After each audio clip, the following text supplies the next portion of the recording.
The narrator recalls an obsession with resetting starting stats in games, a process known as a reset marathon. A question arises regarding the specific meaning of that term. The dark-haired man lies in a VR capsule, explaining that re-rolling involves forced game exits using the emergency button. In the game world of Graduate from the Academy by Luck, a red-haired warrior faces a monster, proving that starting stats are vital for survival. Headlines warn of fatal risks from excessive re-rolling, but the dark-haired man remains unconcerned by the news. A firm click sounds as he presses the red emergency button on his console.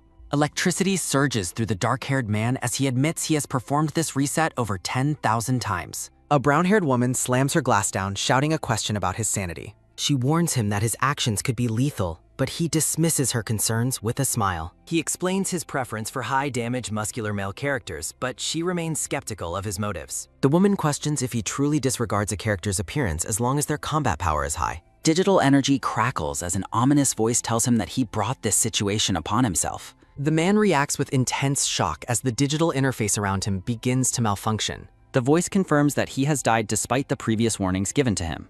Suddenly, a sharp gasp sounds as blue eyes fly open in a new body. A blonde girl sits up in a rustic bed, looking around the unfamiliar room in confusion. Sunlight streams through a window as she realizes with shock that she did not actually die. A system window for a tutorial event appears, startling the blonde girl as it announces a letter from her father. She focuses on a wrapped gift on the side table, wondering what her father has provided for her journey.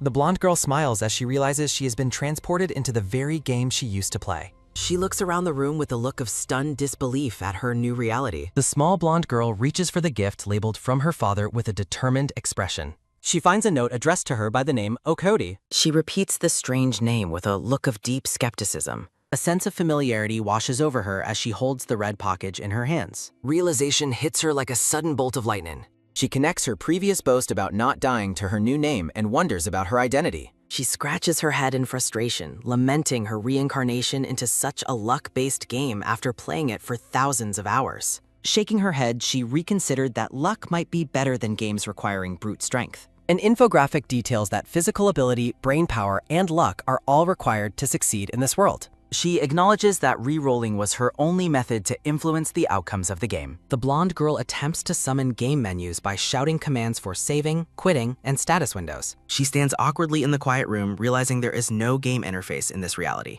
She collapses in despair, wishing she had been reincarnated as one of the muscular men she typically played. A memory surfaces of the brown-haired woman asking if a character's helpless appearance mattered. The blonde girl looks down, remembering that she had once agreed character appearance was irrelevant. She turns her attention to a large bag, identifying it as an allowance from her father. She notes how her current circumstances are following the game's established plot almost perfectly. The narration explains that the tutorial event involves a random assignment of the father's profession.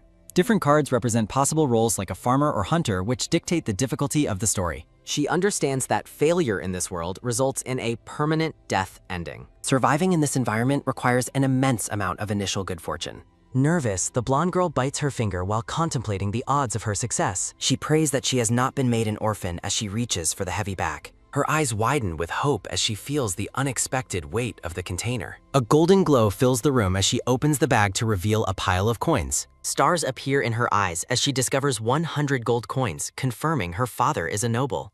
She cheers with joy, realizing she has secured a ticket to a guaranteed happy ending. With a happy hum, she prepares to open the next gift on the table. A collection of expensive jewelry and artifacts appears, confirming her father's high status and incredible support. The blonde girl looks around, bewildered. Her attention is taken by a soft crinkle as she examines the contents. The blonde girl exclaims in surprise that she received 2 items. A document is dated for the day of the Academy entrance exam application. The blonde girl looks at the brief letter with skepticism, questioning if that is truly the extent of it. She sweats nervously while wondering if a normal father's letter should be so devoid of affection. Her expression brightens into a wide grin. She decides that as long as the money is in her pouch, she is satisfied. A light toss sounds as she discards the letter, whistling a happy tune while clutching her gold. She recalls how avoiding noble family drama means fewer exclusive father-daughter quests from her high-status father. The blonde girl closes her eyes contentedly, admitting she would actually prefer a distant relationship. She holds up a silver whistle, declaring it is time to try Avenetum. The blonde girl tightly grips a small black box and her heavy coin pouch. A sharp inhale sounds as she realizes the whistle is a rare network item that almost never drops in the game, suspecting it must be at least S rank. She summons a specialized NPC butler intended to automatically supply necessities and manage her loot. A heavy creak sounds as an ornate, massive door manifests out of thin air. A firm thump of footsteps echoes as a man asks if he has been called. A tall, dark-haired man in a formal suit bows, addressing her as Miss while she stands holding the whistle that summoned him. The dark-haired butler stands tall, wearing a monocle and a thick mustache. The blonde girl looks at him with a calculating, curious smile. The dark-haired butler repeats his question, asking if she called for him. The blonde girl asked for his name, though she privately notes that he dresses like a proper butler, but something feels off. The dark-haired butler's eyes glow with a purple light as he introduces himself as Jonah Waihemhai, prompting her to think he looks more like a mafia member. She looks at his nameplate, Jonah Waihemhai, and realizes with shock that the naming choice is incredibly strange. The blonde girl is visibly shaken as she wonders if Jonah's name implies he is super dangerous. She sighs and rubs her forehead, remembering that this game is famous for its bizarre naming choices. The butler maintains a stoic, silent presence. Panicked, the blonde girl waves her hands and explains she only wanted a hand mirror. She smiles nervously, reconsidering that her own strange name might actually be a sign of good luck since it implies she won't die. She continues to worry about how a butler could have a name meaning super dangerous. A sharp clack sounds as the butler reaches into his jacket, while she tries to convince herself a butler would never kill their master. The blonde girl flinches as Jonah suddenly presents a hand mirror to her. A magical shimmer sounds as he formally offers the glowing mirror, leaving the blonde girl stunned. She takes the ornate mirror with an awkward look as a heavy silence fills the room. The blonde girl's hands tremble as she holds the mirror. Jonah watches her with a sharp, golden-eyed gaze. Looking in the mirror, she sees flowers blooming around her reflection and notes how young she looks, then starts to say something to the butler. Jonah explains that she would know from the letter that her master wants her to enter the academy. The blonde girl tilts her head in confusion, asking if her father is Jonah's master, while Jonah seems taken aback by her use of the word papa. Jonah confirms that her master has already prepared training for her upcoming entrance exam.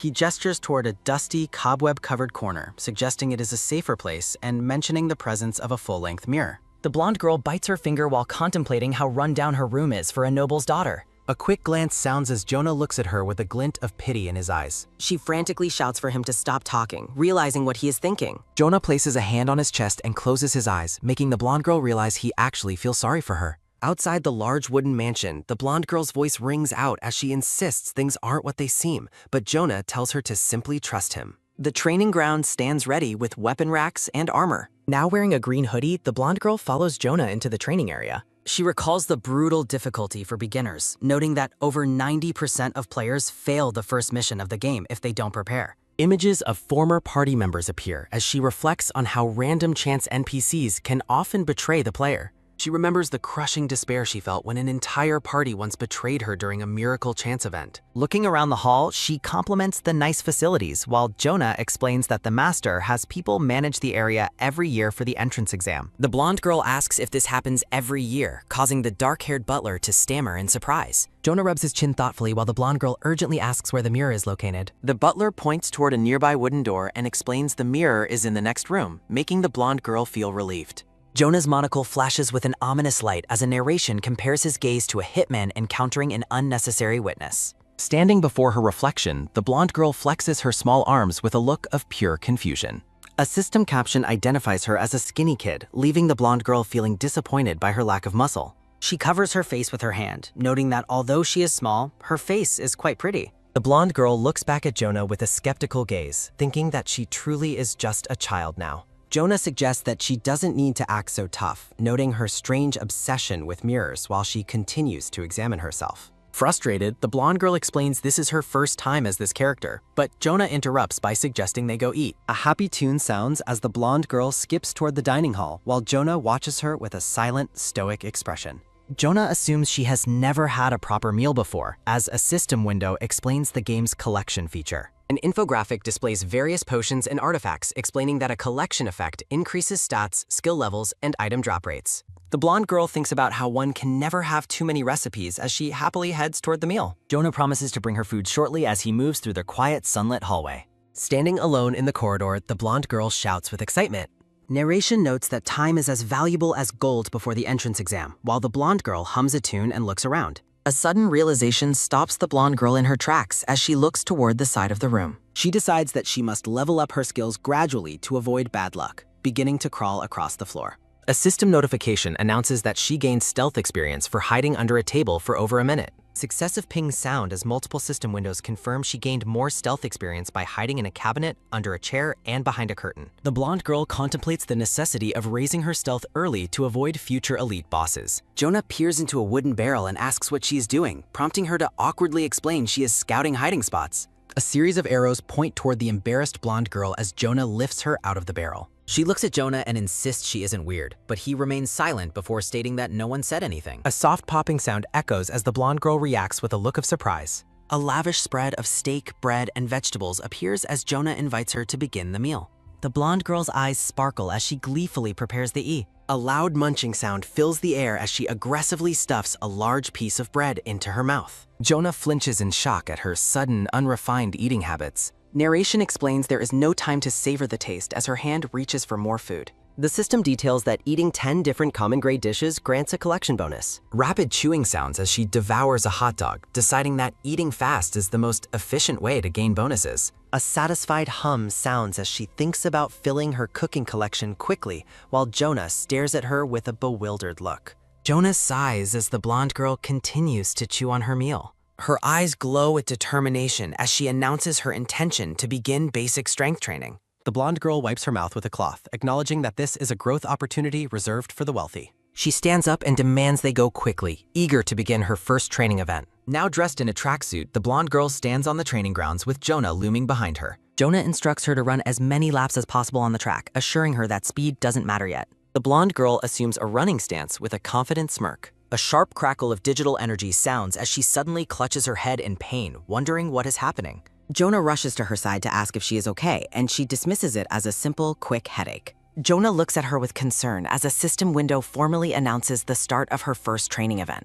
A system message praises her decision to train properly rather than being a clueless newbie, reminding her it is a paid event. The blonde girl surprises Jonah by holding out a gold coin and a heavy pouch toward him. She remembers how regular players must work part-time jobs to afford such training while seeing a vision of a muscular man working. A light clink sounds as she offers the gold as a training fee, prompting Jonah to ask what she is doing. Jonah bows formally and explains that as her butler, he is not a private instructor and does not require payment. The blonde girl giggles while tucking her money away, while Jonah looks on with a completely flat, unimpressed expression. Crouching low, the blonde girl prepares herself to start before announcing her departure. Jonah watches her dash away with a thoughtful expression, wondering if she has ever experienced kindness that didn't come with strings attached. A steady rhythm of footfalls sounds as the blonde girl sprints across the track, while narration reflects on the harsh reality of a world without status windows, where only hard work reveals one's true abilities. Her breathing remains steady as another rhythmic step sounds, leading her to realize that her new body is surprisingly more resilient than she anticipated. A bright chime rings out as a blue system window confirms she completed 30 laps, granting her a massive training bonus for the coming month. She beams at the notification of her sweet bonus, but Jonah interrupts by telling her she has done enough for now. The sound of measured footsteps echoes as Jonah approaches with a clean towel, firmly telling her she can stop her run. Jonah compliments her impressive stamina, but she dismisses it as a basic requirement for the typical monster hunting and questing she expects to face. A soft hum of surprise escapes Jonah as he looks at her with a renewed sense of interest. Jonah releases a steady breath and informs her that they will now move on to weapon training. He gestures toward a rack filled with spiked clubs, axes, and shields, inviting her to select a weapon she can actually handle. A metallic clack sounds as she draws a sword from its rest while Jonah stands behind her, observing her form with a critical eye. With a quick motion, she reaches for a recurve bow, adding it to her growing pile of equipment. A soft thud sounds as she gathers a sword, a bow, and a glowing staff, cheerfully announcing that she will take all three for her training. Jonah points at the staff and dryly informs her it is a wand, not a club, prompting her to give him a deadpan look while she confirms she knows exactly what it is. Jonah looks at her with a drop of sweat on his brow, asking with genuine curiosity if she actually knows how to use magical gear. A playful sparkle fills the air as she confidently confirms her experience with wands, while chibi versions of her and Jonah debate her history. She wears a smug grin, silently wondering if Jonah is simply overwhelmed by the raw talent she is displaying. The atmosphere suddenly shifts as Jonah leans in close, his gaze sharpening as he asks if she has ever worked dangerous street jobs involving blood or illicit medicine. Caught off guard, she looks away nervously and quickly denies ever having done such things. Jonah looms over her, demanding she answer him honestly, but she continues to frantically insist she is telling the truth. A sharp internal realization strikes her as she recalls the truth about her past experiences. She remembers a past life where she was so desperate for starting cash that she worked as a test subject for drug trials and blood donations. Jonah warns her that learning spells from mages on the street is a dangerous path, but she insists that she didn't actually learn magic that way. The scene softens with blooming flowers as Jonah asks the critical question of where she actually learned to handle a wand. A vision of a powerful, muscular figure holding a wand appears as she claims she learned at the academy, though she privately panics about what to say next before Jonah accepts her answer. A dark energy surges as Jonah adjusts his glove, informing her that he needs to step away for a short while. Jonah tells her to continue her self-training until his return, leaving her calling out to him in confusion as he turns to leave. The large hall falls silent with a lonely gust of wind as she stands alone, wondering where he went. She presses her hands together in a quick prayer, offering a silent apology to a random street mage for the misfortune she is about to cause them. An image of a defeated mage appears with a bold red warning as she justifies her actions, remembering how she was once poisoned by them. She waves off her worries with a cheerful smile, ready to get back to her training. Later that night, Jonah sits alone at a desk illuminated by a single candle, working diligently in the quiet room. A system caption identifies the document as a progress report filled with dense, cryptic text. A rhythmic scratching sounds as Jonah writes, narration revealing that the name Jonah Wiamhe is not his original identity. A memory of a scarred, powerful warrior with glowing eyes looms over Jonah as he writes that he left his former life and name behind long ago. Jonah rubs the bridge of his nose and contemplates how his master truly has an excellent eye for spotting potential. He reflects on the girl's extraordinary stamina and natural-born talent for handling weapons, acknowledging that she is a true prodigy. A steady tapping sounds as he pauses his writing, lost in thought. Jonah admits her talent is undeniable, yet he remains troubled by something about her. He recalls finding her hiding inside the glass case of a grandfather clock during her stealth practice. A creak sounds as he remembers her perched high atop a grand chandelier, scouting the room. He thinks back to the moment he found her hiding inside a wooden barrel, where she awkwardly explained she was just checking hiding spots. Jonah considers her unrefined eating habits, noting to himself that he has never encountered such a bizarrely unique young lady. A sudden flinch shakes Jonah as he remembers her chaotic energy during their meal. He recalls her asking if her father was actually his master, a question that clearly struck a chord with him. Looking back at her in her pajamas holding the mirror, Jonah realizes she has completely forgotten the details of the deal they once made. Jonah's monocle flashes with a sharp light as he reacts to a sudden presence. A metallic slide sounds as his hand moves to the hilt of his weapon in the dark room. A sharp ring of steel echoes as Jonah draws his blade, his gaze turning cold and professional. Butler Jonah reacts with a sharp, suspicious look. Jonah spots the blonde girl sneaking through the hologyte. The blonde girl carefully navigates the town under the cover of darkness. Hidden in the shadows, Jonah watches her with growing confusion. Jonah asks what on earth she is doing while she mutters that it should be around here. A joyous shout rings out as her eyes light up upon finding a glowing blue object. Jonah privately wonders if she is simply trying to collect a pretty stone. She shocks him by suddenly shoving the small stone into her mouth. Jonah is paralyzed by a moment of pure, unfiltered horror. Jonah determines he has something important to report after witnessing her behavior. Jonah lunges forward with a panicked shout, startling the girl. Jonah frantically asks what she is doing right now while a muffled sound escapes her. Jonah orders her to spit it out immediately while she wonders where he appeared from. A deep, heavy gulp confirms that she has already swallowed the object. A system window confirms she used a stat stone to increase a random stat by 1. Information reveals that stat stones appear randomly and their exact locations change by chance. Jonah asks why she swallowed a rock, so she claims it is a secret while knowing NPCs cannot understand stat stones. She realizes Jonah likely thinks she has lost her mind and begun eating rocks at night. She decides this is her only explanation and offers a silent apology to Jonah. She dramatically declares that if she does not eat the stones, she will not be able to survive. Jonah remains frozen and speechless after her dramatic declaration. Jonah promises to provide her with more food starting tomorrow, which catches her by surprise. Jonah pleads with her to never fill her stomach with rocks again, and she agrees to try. She privately resolves to just eat them secretly whenever the butler is not around. Jonah suggests they head back now, and she cheerfully agrees to go. She realizes she will need more secret nighttime training to sneak out effectively. Walking back, she focuses on her need to improve her stealth and balance skills. Jonah worries her mental issues will make her struggle with people while she wonders about his expression.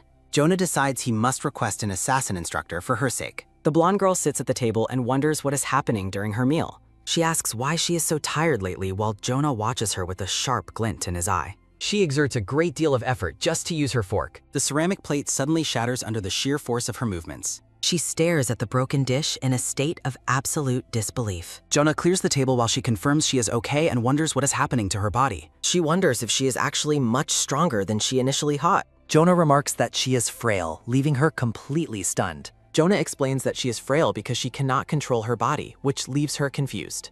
She worries her body has a negative trait where she might die if she slacks off. Jonah begins to personally hand-feed her the meal. A forkful of spaghetti looms closer to her face. A soft, encouraging sound fills the air as he offers the bite. She accepts the bite with a flush while Jonah remains professional. She leans into the frail persona until a sudden quick knock sounds. Footsteps approach as a voice politely greets Miss Oaknody.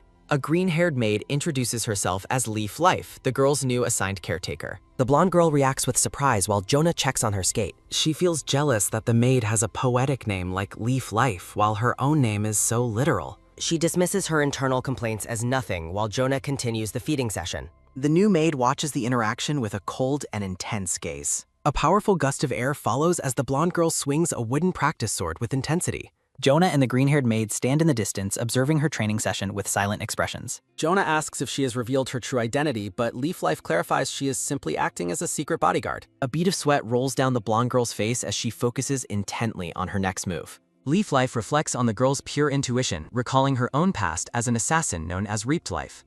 A warm glow surrounds a memory of a younger Leaf Life being taken in by her master. She remembers her former life as a deadly warrior, her name meaning both taken in and taking down enemies. The maid wonders how the young lady could have possibly detected the presence of a hidden assassin. Leaf Life insists her evaluation isn't over yet, while Jonah acknowledges her point with a quiet word of understanding. Jonah leaves the final judgment to her, noting how confident she seems in her role.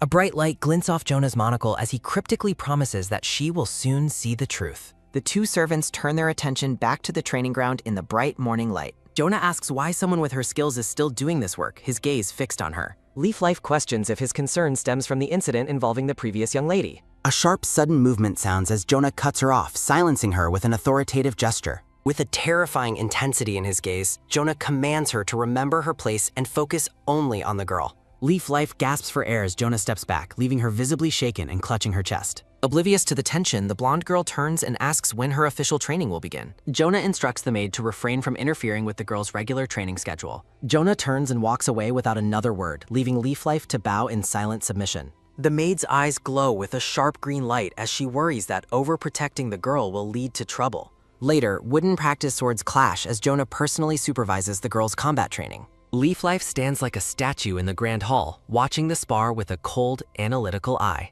A chime sounds as a system window appears, announcing her failure to hide after the maid finds her in a laundry basket. The blonde girl hops out of the basket, grumbling about the maid while secretly finding her useful. A soft rustle sounds as she successfully hides in a tree, gaining a point of stealth experience as the maid walks below. A rainbow of colors escapes her mouth as the girl complains about the strange, foul taste of her dinner. Jonah offers to take the dish away and clean up, but the girl's reaction stops him. She stops him from taking the plate, insisting she will eat it because he worked so hard on the meal. A warm, emotional energy surrounds Jonah as he is deeply touched by the girl's unexpected kindness.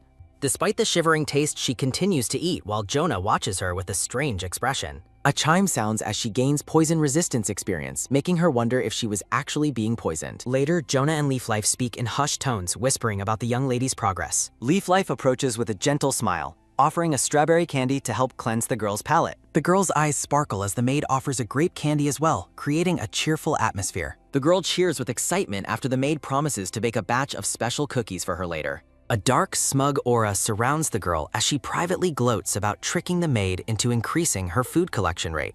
Leaf Life is impressed by the girl's 30 poison identification rate, noting she knowingly ate the poisoned meal. A sharp exclamation sounds as Jonah reacts to the news, realizing the girl survived countless poisonings in the streets. Jonah reflects on the city's nasty criminals, suspecting another organization is moving in on their territory. Jonah's gaze turns murderous as he orders Leaf Life to investigate and wipe out any hostile group she finds. The scene shifts to the manor at night under a full moon, with title text floating in the starry sky. A soft creak sounds as the girl peeks out of her door, checking to see if the coast is clear. She steps into the hallway, puzzled by the fact that no one seems to be watching her for once. Moving with practiced ease, she sneaks through the darkened corridors of the mansion. She wears a confident, smug grin, congratulating herself on her professional-level stealth skills. A rhythmic tapping of footsteps sounds as she walks through the quiet cobblestone streets of the city. A sudden, heavy thud sounds as she finds a pile of bodies lying in the shadows, leaving her horrified. She carefully navigates through the dark street, surrounded by signs of a violent struggle. A metallic clink sounds as she discovers a massive pile of gold bars, her eyes widening in disbelief. Examining the aftermath, she observes that the attackers weren't motivated by money and worries about the arrival of an unfamiliar, ominous event. She decides to head home. The moon shines over the mansion. Back inside her room, a soft, relieved sigh escapes her as she leans against the closed door. A sudden, bright flash startles her, and she let out a panicked shout in response to the surprise. The green-haired maid smiles chubby. Leaflife asks why she is out so late, so the girl nervously stammers that she was just taking a walk before the maid leans in close. The maid notes she smells of blood, prompting the girl to frantically clarify she didn't kill anyone and that they were dead when she arrived, until Leaflife leads her away with a smile. She lies in bed, completely baffled by the situation. A soft flame flickers as the maid lights a candle, causing the confused girl to whisper her name.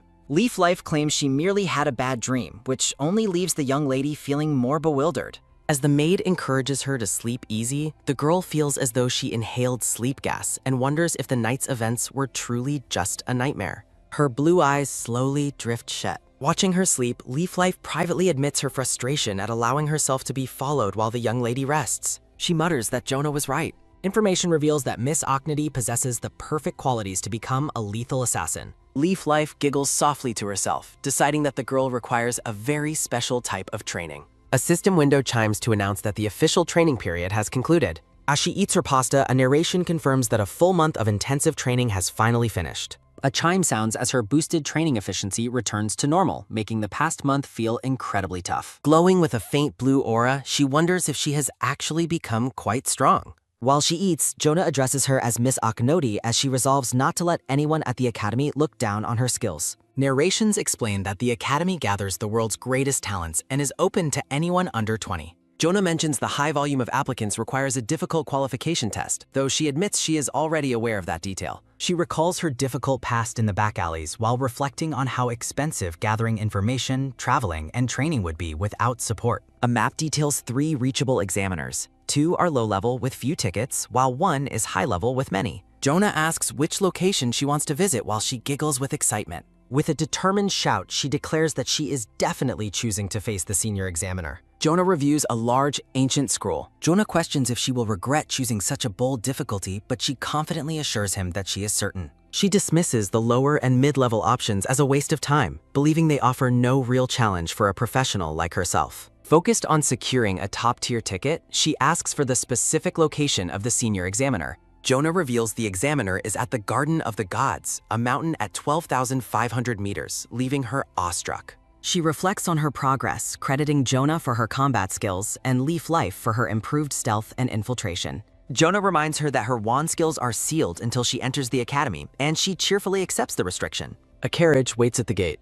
Anticipating a difficult challenge at Divine Garden Mountain, she walks toward the exit with a cheerful expression. Jonah asks if she is truly comfortable with such a small amount of luggage, and she gives a firm nod. Blushing with embarrassment, she privately resolves that she absolutely cannot bring a teddy bear or a ribbon headband with her. Leaflife claps her hands with a joyful smile as the girl offers her a quick word of thanks. Jonah adjusts his monocle and asks if they should finally begin their journey. Miss Ochnady smiles with quiet confidence. Rhythmic hoofbeats sound as the carriage travels through a busy town, and she suggests they take a quick rest. Stretching her limbs, she notes that while games allow for fast travel, real life requires the full journey. Standing in the street, Jonah asks if the current situation is acceptable, but she is puzzled by his question. A soft gesture from Jonah draws her attention toward a nearby shop window. Jonah explains he needs a photo to send in his report to the master, which catches her completely off guard. She mutters about the extreme cost of such items, noting how magic has significantly slowed down scientific progress in this world. Looking at the massive magical camera, she wonders why he would use such an expensive device for a simple report when a portrait would be cheaper.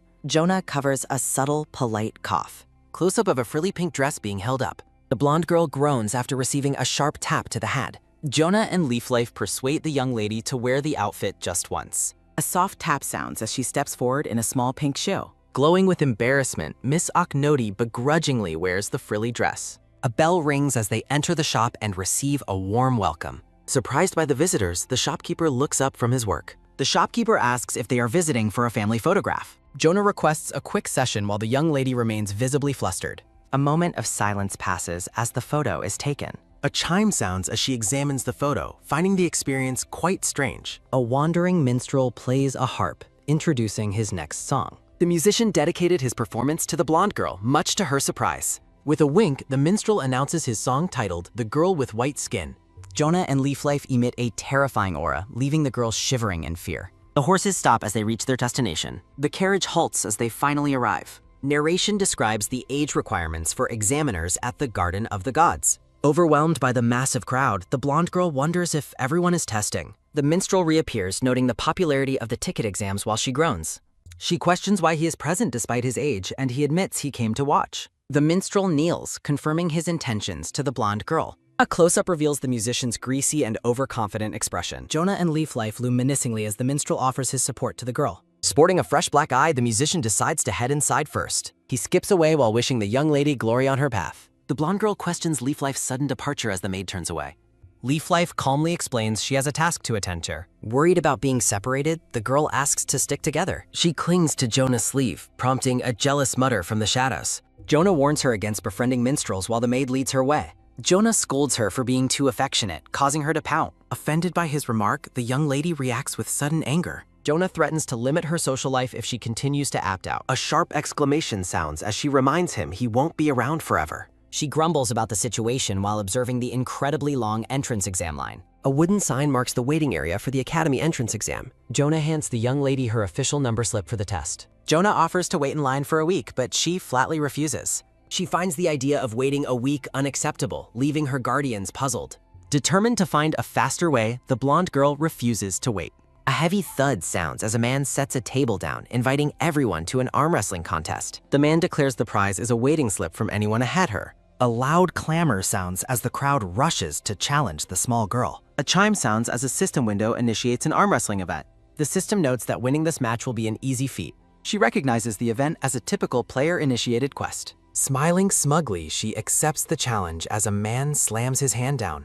Jonah acts as the referee, preparing to start the first match. The signal sounds to begin the contest. Miss Oaknody effortlessly holds her own as a large, muscular man struggles with all his might in their arm wrestling match. A heavy thud echoes as the man's hand is slammed onto the table, marking his swift defeat. The surrounding crowd gasps in total shock at the sight of the small girl's overwhelming power. With a confident smirk, Miss Oaknody points to the next person in line and signals for them to step up. She continues her winning streak, beating another challenger who clutches his aching hand as she calls for the next opponent. Another loud crack sounds as she pins yet another hand to the table and demands the next challenger. Men in the crowd begin to weep and tremble, unable to fathom how a young lady is so impossibly strong.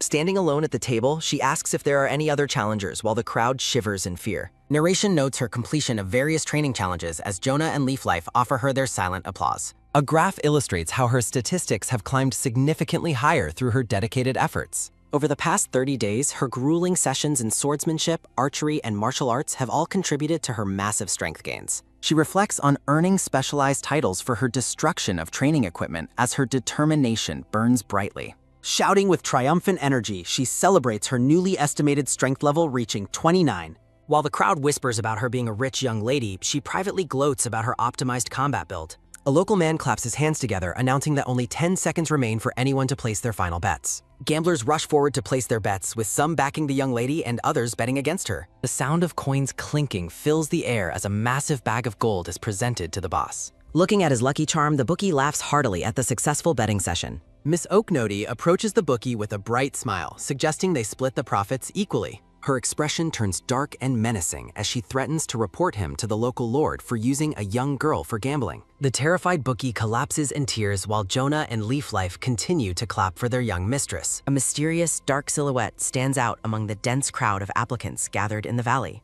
A digital chime sounds as a system notification appears before Miss Oaknody, catching her off guard. She and her companions look around in confusion, searching for the unidentified individual mentioned by the system. Miss Oaknody stands with a serious gaze as debris floats through the air around her. Jonah and Leaflife maintain their composed, slightly bored expressions as they wait with the girl. A lonely wind whistles through the empty clearing as she whines about the wait being endless. Jonah suggests she may have shown off too much strength the previous day, causing her to pout with a tear in her eye. Their conversation is interrupted by a sudden movement that causes Jonah and the girl to look up in surprise. The nearby crowd is stirred into a frenzy as they notice a formidable new challenger approaching the area. A wide, toothy grin appears on a furry face as someone calls out for attention.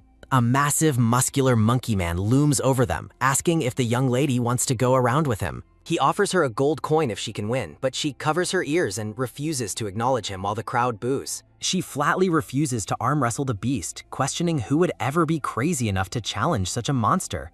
Narration suggests her strength stat would need to be over 40 to handle the monkey man's bulging muscles. Jonah steps forward and tells the monkey man that the size difference between them and the miss is far too great. The monkey man admits he is impressed that such a tiny girl managed to throw around all those other opponents. A tense aura of power flares between Jonah and the monkey man as they negotiate betting their slip numbers and cash. The large monkey man scratches his chin thoughtfully as he considers the proposal. He turns away to head back into the crowd as Miss Oknoti peeks out from behind Jonah's back. The monkey man approaches a young boy in the crowd, asking him what he thinks about the situation. He holds a single, gleaming gold coin in his large palm, drawing the boy's attention. His hands move in a rapid blur as he performs a shell game, watched closely by the miss and her guardians. The monkey man presents his closed fists and challenges the young boy to guess which one holds the coin. A loud thud sounds as the boy picks a hand, only to find it completely empty. The monkey man laughs at his successful trick while Miss Oknoti realizes exactly how he did it.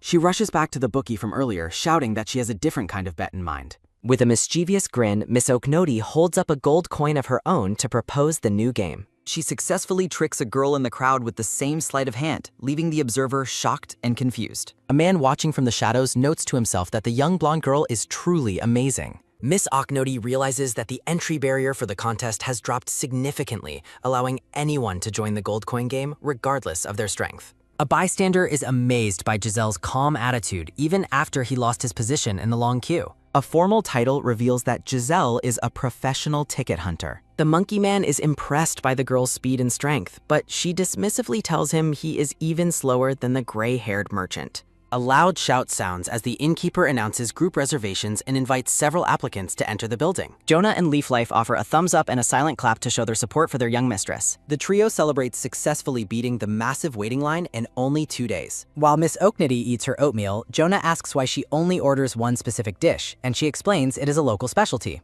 Her quiet meal is interrupted by a mysterious figure approaching the table from behind. A quick step sounds as the bard arrives and asks if they also managed to secure a spot inside.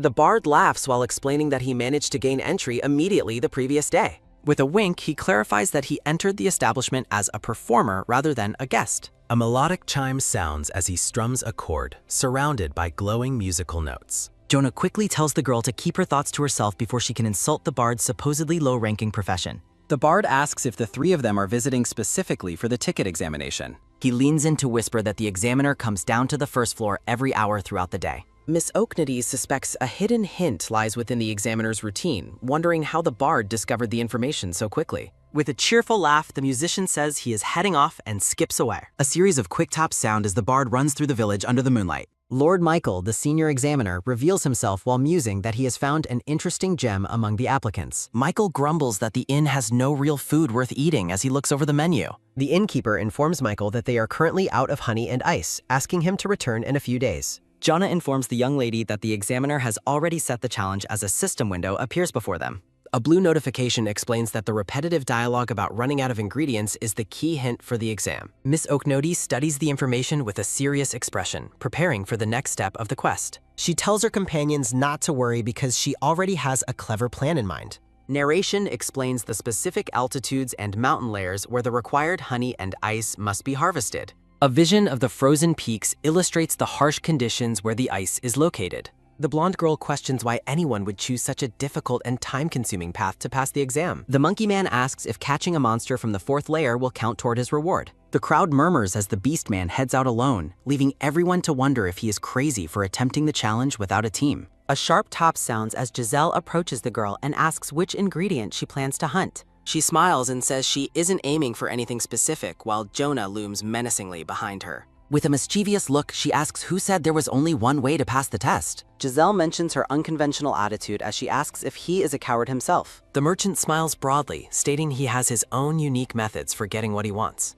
The scene shifts as 2 days pass at the busy inn. A heavy rattle sounds as carts arrive, delivering all the items that Giselle had previously requested.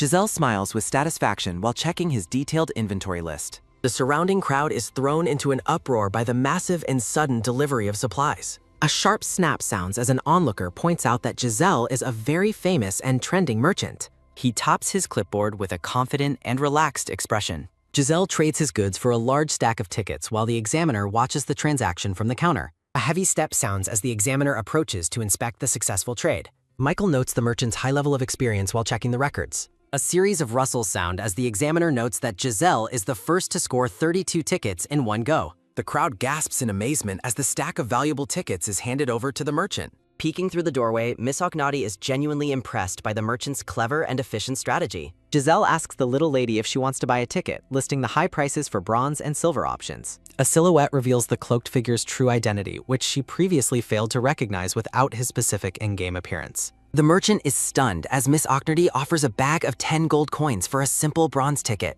Miss Oknoti smiles brightly, clarifying that she actually intends to purchase something else from him. A look of pure shock crosses the merchant's face as the young girl leans in to whisper a secret request. Giselle stands alone in the clearing, watching in silence as the girl and Jonah run off together.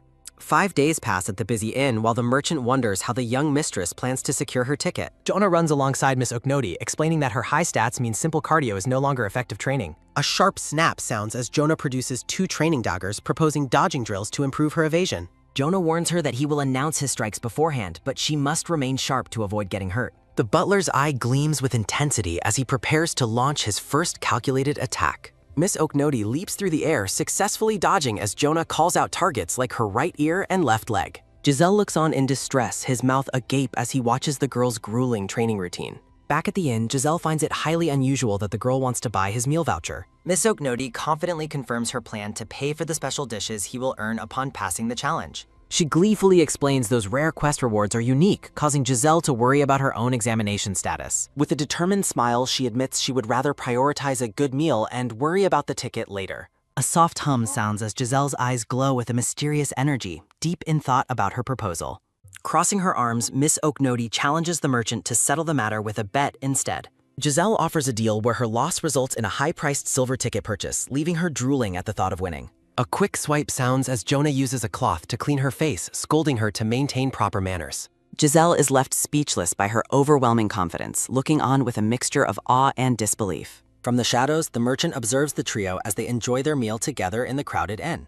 Giselle notes that both the maid and the butler are exceptional individuals after watching them for several days. He watches in horror as Leaf Life offers a palate cleanser that is secretly laced with poison. His concern grows as he recalls Jonah regularly swinging a lethal knife at his young charge during practice. Giselle shudders, thinking that any normal observer would have already reported this dangerous treatment to the local lord. A sudden thud sounds as Miss Oknoti pushes herself away from the table, finished with her meal. She looks up in surprise as the merchant suddenly appears before her, catching her off guard. Giselle smiles warmly, stating he has seen enough of her daily struggles to survive her companion's training. He places a hand on his chest, promising to personally ensure she finds a way to survive the coming trials. Miss Oknoti asks if she is being recruited while a dark, menacing aura flares from Jonah behind her. Power clashes between the two men as Jonah flatly rejects the offer, though Giselle tells her to keep it in mind. The merchant realizes that a large portion of the people gathered in the common room are actually under his employ. Waving her hands, Miss Oknoti calls for an end to the confrontation and thanks him for the offer. Giselle walks away, leaving a final reminder that he is an adult willing to help her through any rough patches. At the front counter, the innkeeper informs a group of adventurers that they have already collected enough ingredients. A heavy step sounds as the monkey man slams a bag of thornvine monster sap onto the counter. The innkeeper leans over to inspect the contents, checking if there is enough sap to prepare a full serving. Lord Michael sits nearby, silently observing the transaction with a bored and disinterested expression. The monkey man laughs loudly at Miss Oknoti, mocking her for still being stuck at the inn without a ticket. Michael stands up and approaches the large beast man, acknowledging that he successfully completed his task. A sharp slap sounds as a valuable golden slip is held up in the light. Michael explains the rules of passing the exam as the monkey man looks on with an intense gaze. The monkey man challenges the examiner to a fight, which Michael accepts with a dark, confident grin. Miss Oknoti watches quietly as the two powerful challengers head off to begin their duel. She takes advantage of the distraction, stepping toward the empty counter with a subtle movement. A light tap sounds as the girl approaches her target while the merchant watches from the distance. Giselle asks if this was the specific opportunity she had been waiting for, and she confirms it with a smile. A sudden boom sounds as the girl prepares to play her final trump card to beat the odds. She presents a hidden document titled the Special Request Menu, revealing a way to force the quest she wants. Michael walks away into the distance, leaving the inn's main floor as the scene shifts. Michael studies the ledger intently as a heavy slump sounds. Michael turns his head sharply with a quick swish sound in. Oknoti announces her presence proudly as a bright sparkle sounds. Miss Oknoti demands the examiner focus only on her while Michael remains silent. Michael ponders her unexpected boldness in silence. The examiner chuckles at her growing confidence as a soft ha sounds. Narration wonders about the true value of the girl everyone is fighting over. Miss Oknoti smiles with pure joy. A tense moment passes as Michael's arm is firmly restrained. At sunset, Michael prepares for his duel with Oknoti. Narration notes her bold talent as the girl stretches with a long stretch sounding. Michael smirks about her early bedtime while Oknoti yawns and explains it helps her grow. Michael approaches with a wooden sword, noting he has waited 5 whole days for this menu as a quick clack sounds. Michael draws his weapon, warning the girl that passing won't be easy as a swift whoosh sounds. Miss Oknoti offers a knowing smile while narration details the extreme difficulty of the 5th tier. Michael stares with intense focus. Onlookers question her arrogance in attempting a challenge even beastmen could not pass. A wooden sword is gripped firmly as a sharp clack sounds. Miss Oknoti swings her blade with a quick woof sounding. Their wooden swords clash violently as a sharp clack sounds. Michael welcomes the cross of blades to test her true skill as a metallic cling sounds. The examiner gives a dark smirk with a soft huh sounding. Michael warns that it is too late for regrets as a low boom sounds. The duel continues under the dying light of the sun as a whistling whoosh sounds. Michael lunges forward with a sudden gash. A heavy foot slams down with a loud thump. Oknoti parries the heavy strike with ease as a sharp clock sounds. Michael is pushed back sharply as a quick whoosh sounds.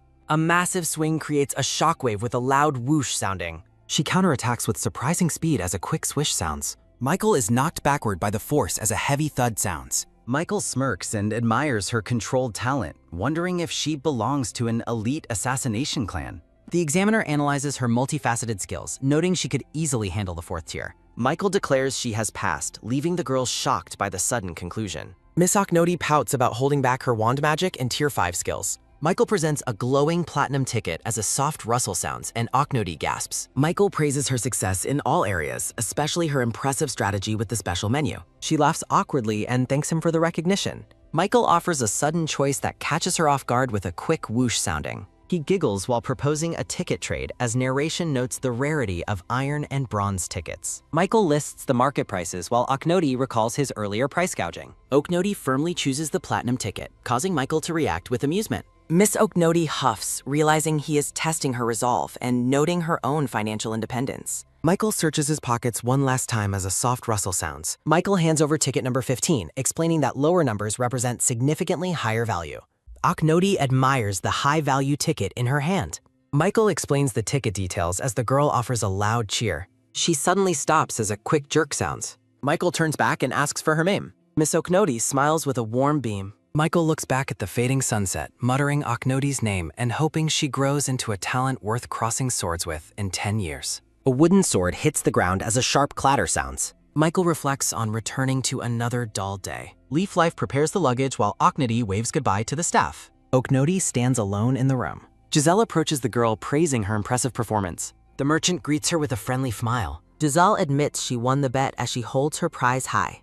Giselle asks if she understands the difference between the various tickets. Oknoti ponders the game logic where tickets were based on luck, noting that low digits were unheard of. Giselle explains that even a silver ticket guarantees entrance to the exam. Narration suggests the girl must be the product of a noble family's careful upbringing. Narration describes the abuse children suffer from families desperate to get them into top academies. Giselle asks for her family name, but the girl admits she doesn't know it. The merchant is stunned by her lack of family knowledge.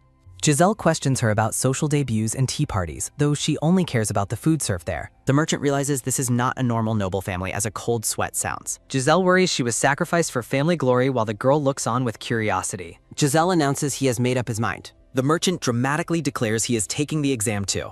Oknoti looks skeptical about this new Merchant Academy enrollment event that never existed in the original game. Narration highlights Giselle as a hidden character who successfully hit a rare 0.1% chance. Okanori notes that he is accepting the result gracefully, like a middle-aged man following a dream. She gives him a thumbs up and wishes a look. Okanori cheers him on while Giselle is overcome by a dark, frustrated aura. Giselle wonders about his feelings after deciding to protect the girl. The merchant clenches his fist, annoyed by the girl's attitude. A sudden boom sounds as the girl looks at a glowing ticket. Okanori asks what kind of ticket she is holding. Narration explains that transport is usually limited to carriage or ship. Jonah prepares to explain the situation while adjusting his monocle. A massive vessel appears as Jonah reveals the ticket is actually for an airship. Okanori is shocked by the mention of an airship. Jonah mentions it was the last ticket he could secure as Giselle pays an official nearby. Giselle happily notes it is time to board the airship. Okanori asks why there are 2 tickets as Leaf Life watches silently from behind. A magnificent airship rests at the port with a loud roar sounding. The girl is amazed by the sight of the vessel. Okanori asks Jonah the price of the ticket and he confirms it costs 10 gold coins. Jonah explains the master gave it as a reward, but the girl reacts with total shock. Okanori is dazed by the high cost of the silver tippet. She asks for her father's name, but Jonah says she will find out when the time is right. Giselle wonders if it is normal to not know a father's name. Giselle suggests they enjoy the trip as exam buddies, causing Leaf Life to scoff. Jonah warns the merchant to be careful, noting that accidents frequently happen on airships. Giselle prepares to introduce someone as the girl notices a familiar face. Someone waves from the crowd with a loud shout. The girl recognizes the large beast man from earlier. The monkey man explains that escorting someone earned him an airship ticket. Giselle introduces San O-chun as his escort while the girl is stunned by the merchant's spending and the companion's glare. Her wrists are suddenly seized as a sharp gasp sounds. Leaf Life asks why she is being stopped with a curious expression. Miss Okanori scolds the group for their rude behavior toward people trying to approach her. She offers a supportive thumbs up, praising the merchant's willingness to start a new life. Jonah and Leaf Life stare in a long, awkward silence. San O-chan laughs and hits Giselle's back with a heavy thump. Giselle seethes with rage, tempted to discipline the girl for her attitude. The airship glides majestically through the clouds with a soft whoosh sounding. The group walks through the grand corridor as a steady rhythm of footsteps sounds. Jonah leans in to offer guidance to the young lady. Okanori dashes excitedly toward the dining hall with a quick pitter-patter sounding. She reaches into her pocket as a soft rustle sounds. She checks her notebook, annoyed that she can't access her full status grade. Narration notes the massive amount of information she has organized separately. She marvels at the lavish buffet spread as a loud wow sounds. The girl stretches her arms in excitement as a soft rustle sounds. She declares the feast to be a total paradise. Miss Okanori stuffs her face with cookies as a quick munch sounds. Jonah asks if she is only eating cookies, which she quickly confirms. She pauses to consider the exact definition of a single serving. San O-chan walks by with a mountain of meat, mocking her small appetite. The beast man presents a plate of steaks, demonstrating the proper way to feast. A sudden realization strikes as a digital chime sounds. She smiles broadly, deciding to eat like a normal person to complete her log. The girl sits back at the table with a contented look. System windows pop up as she adds mushroom soup, crab avocado, and salmon sushi to her collection. A melon entry is added to her food log with a bright chime sounding.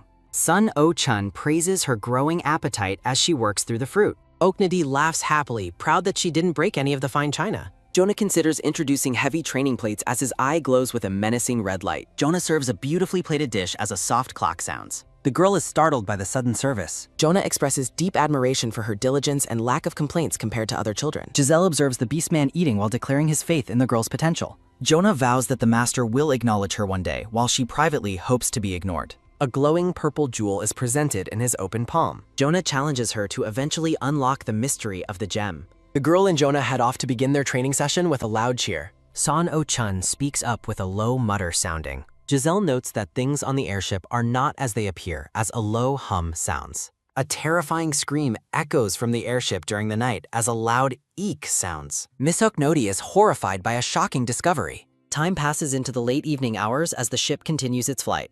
The girl and her maid are devastated to find the Sky Buffet has closed for the day. Leaf Life suggests visiting a separate evening restaurant to save the night. Okanori accepts the offer with renewed vigor. A waiter presents a menu at the high-end establishment as a soft rustle sounds. Leaf Life leaves to find more facilities while the girl feels a pang of guilt. Okanori is shocked by the high prices until Jonah reassures her that the master's funds are available. Jonah confirms that her expensive meal is a reward for her platinum ticket success. Jonah conveys the master's expectations for her growth, leaving Okanori puzzled by the sudden pressure. Oknidi asks if he'll stay if she fails to improve, causing Jonah to react with a sharp jerk sounding as he remains silent. Jonah dismisses the possibility of her failure as they sit in the dining hall while Oknodi questions his certainty. Jonah adjusts his monocle with a soft clack sounding while revealing the master's extensive sponsorship of other children. Oknidi's hand strikes the table with a firm thud sounding as Jonah explains the master's tendency to ignore those without talent. Oknodi shifts the focus to Jonah's personal feelings, but the butler turns away into a long, heavy silence. A strong breeze blows across the airship deck with a sharp whoosh sounding near the storage barrels.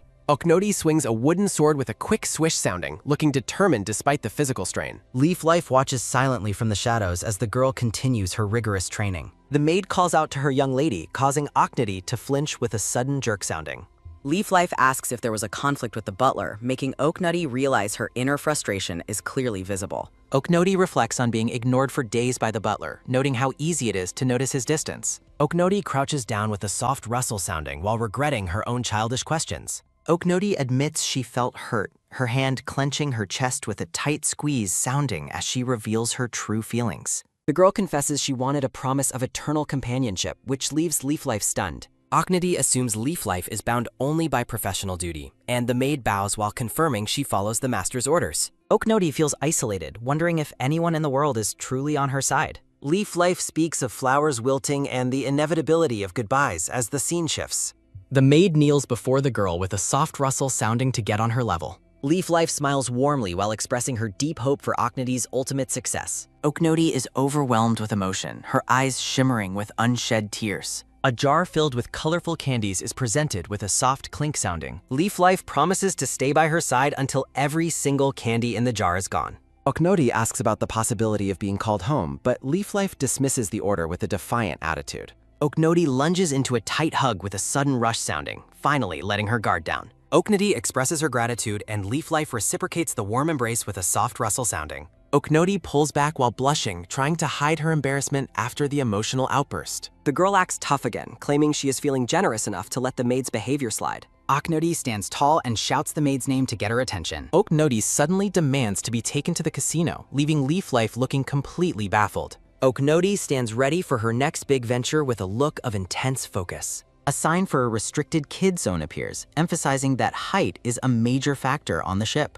Oknodi is overcome with rage and frustration regarding the ship's restrictive policies. She smirks while planning to use her secret money-making strategy to solve her financial problems. Oknodi's dream of being a high roller is cut short as she imagines showering Jonah in cash. Leaf Life explains the strict age and height prohibitions, striking Oknodi with a sharp zing sounding. Leaf Life declares she will devise a better plan to help the girl. The maid tells her to wait in a safe area, leaving Oknodi to fume in silent frustration. Oknodi looks around with a confused expression as she finds herself in an unfamiliar room. A height chart shaped like a giraffe mocks her small stature in the play area. Oknodi's curiosity as a former pro gamer is piqued by the new environment. She runs toward a noise with a quick pitter-patter sounding to investigate.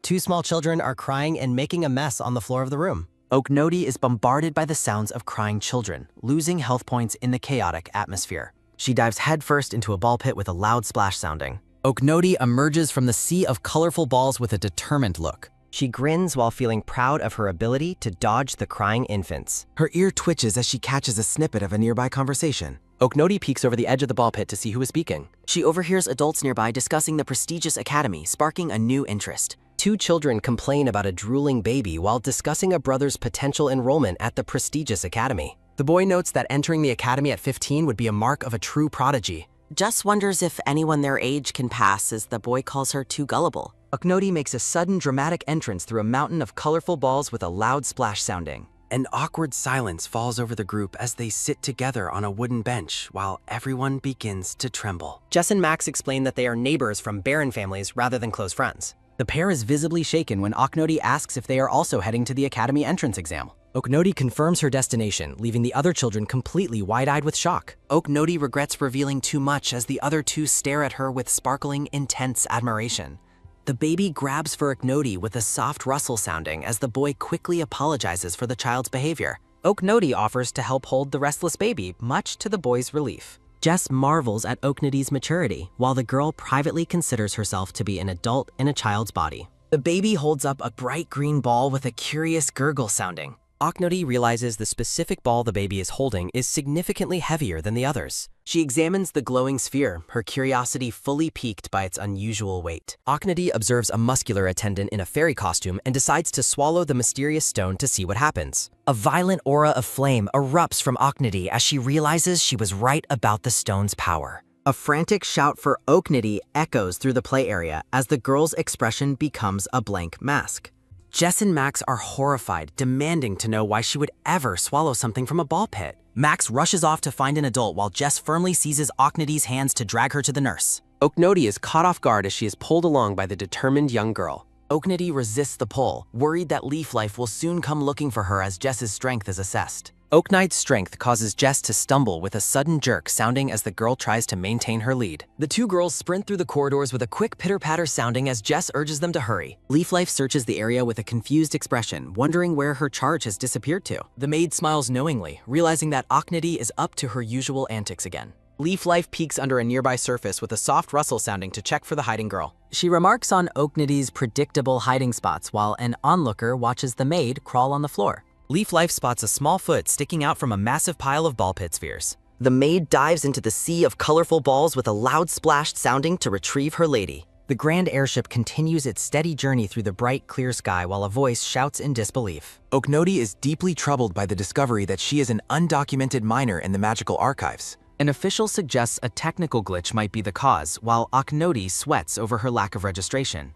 Jess whispers to Oknodi about her status, while Oknodi admits she was never told about such magical requirements. A physical description of Oknodi is broadcast as the girl realizes her maid is actively searching for her. A firm hand claps onto Oknodi's shoulder as a loud shout of her name startles the pair. Jess warns Oknodi that not being registered is a sign that her family is far from normal. Oknodi remains unbothered, valuing the support and intense training she receives regardless of her legal status.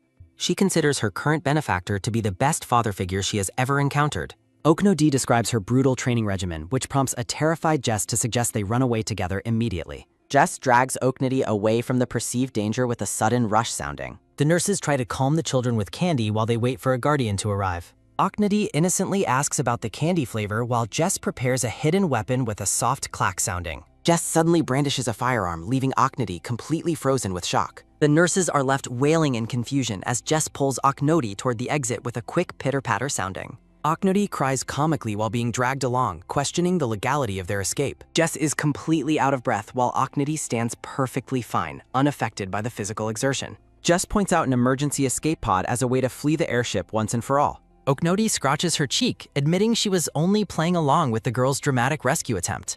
A series of system windows announce that Oknodi has earned significant experience points in stealth, infiltration, and daring. Jonah discovers the girls and asks if they had fun, causing a tense atmosphere to descend over the corridor. Jess tries to protest while Oknodi realizes her daring escape attempt has been completely thwarted by the butler. Narrative text explains that international magic can register anyone over 5, making any avoidance of the process appear highly suspicious. Jonah looks down with a stern gaze while noting that hiding a child's identity usually implies sinister motives. Jess begs Oknodi not to go as the butler leads her away from the restricted area of the ship.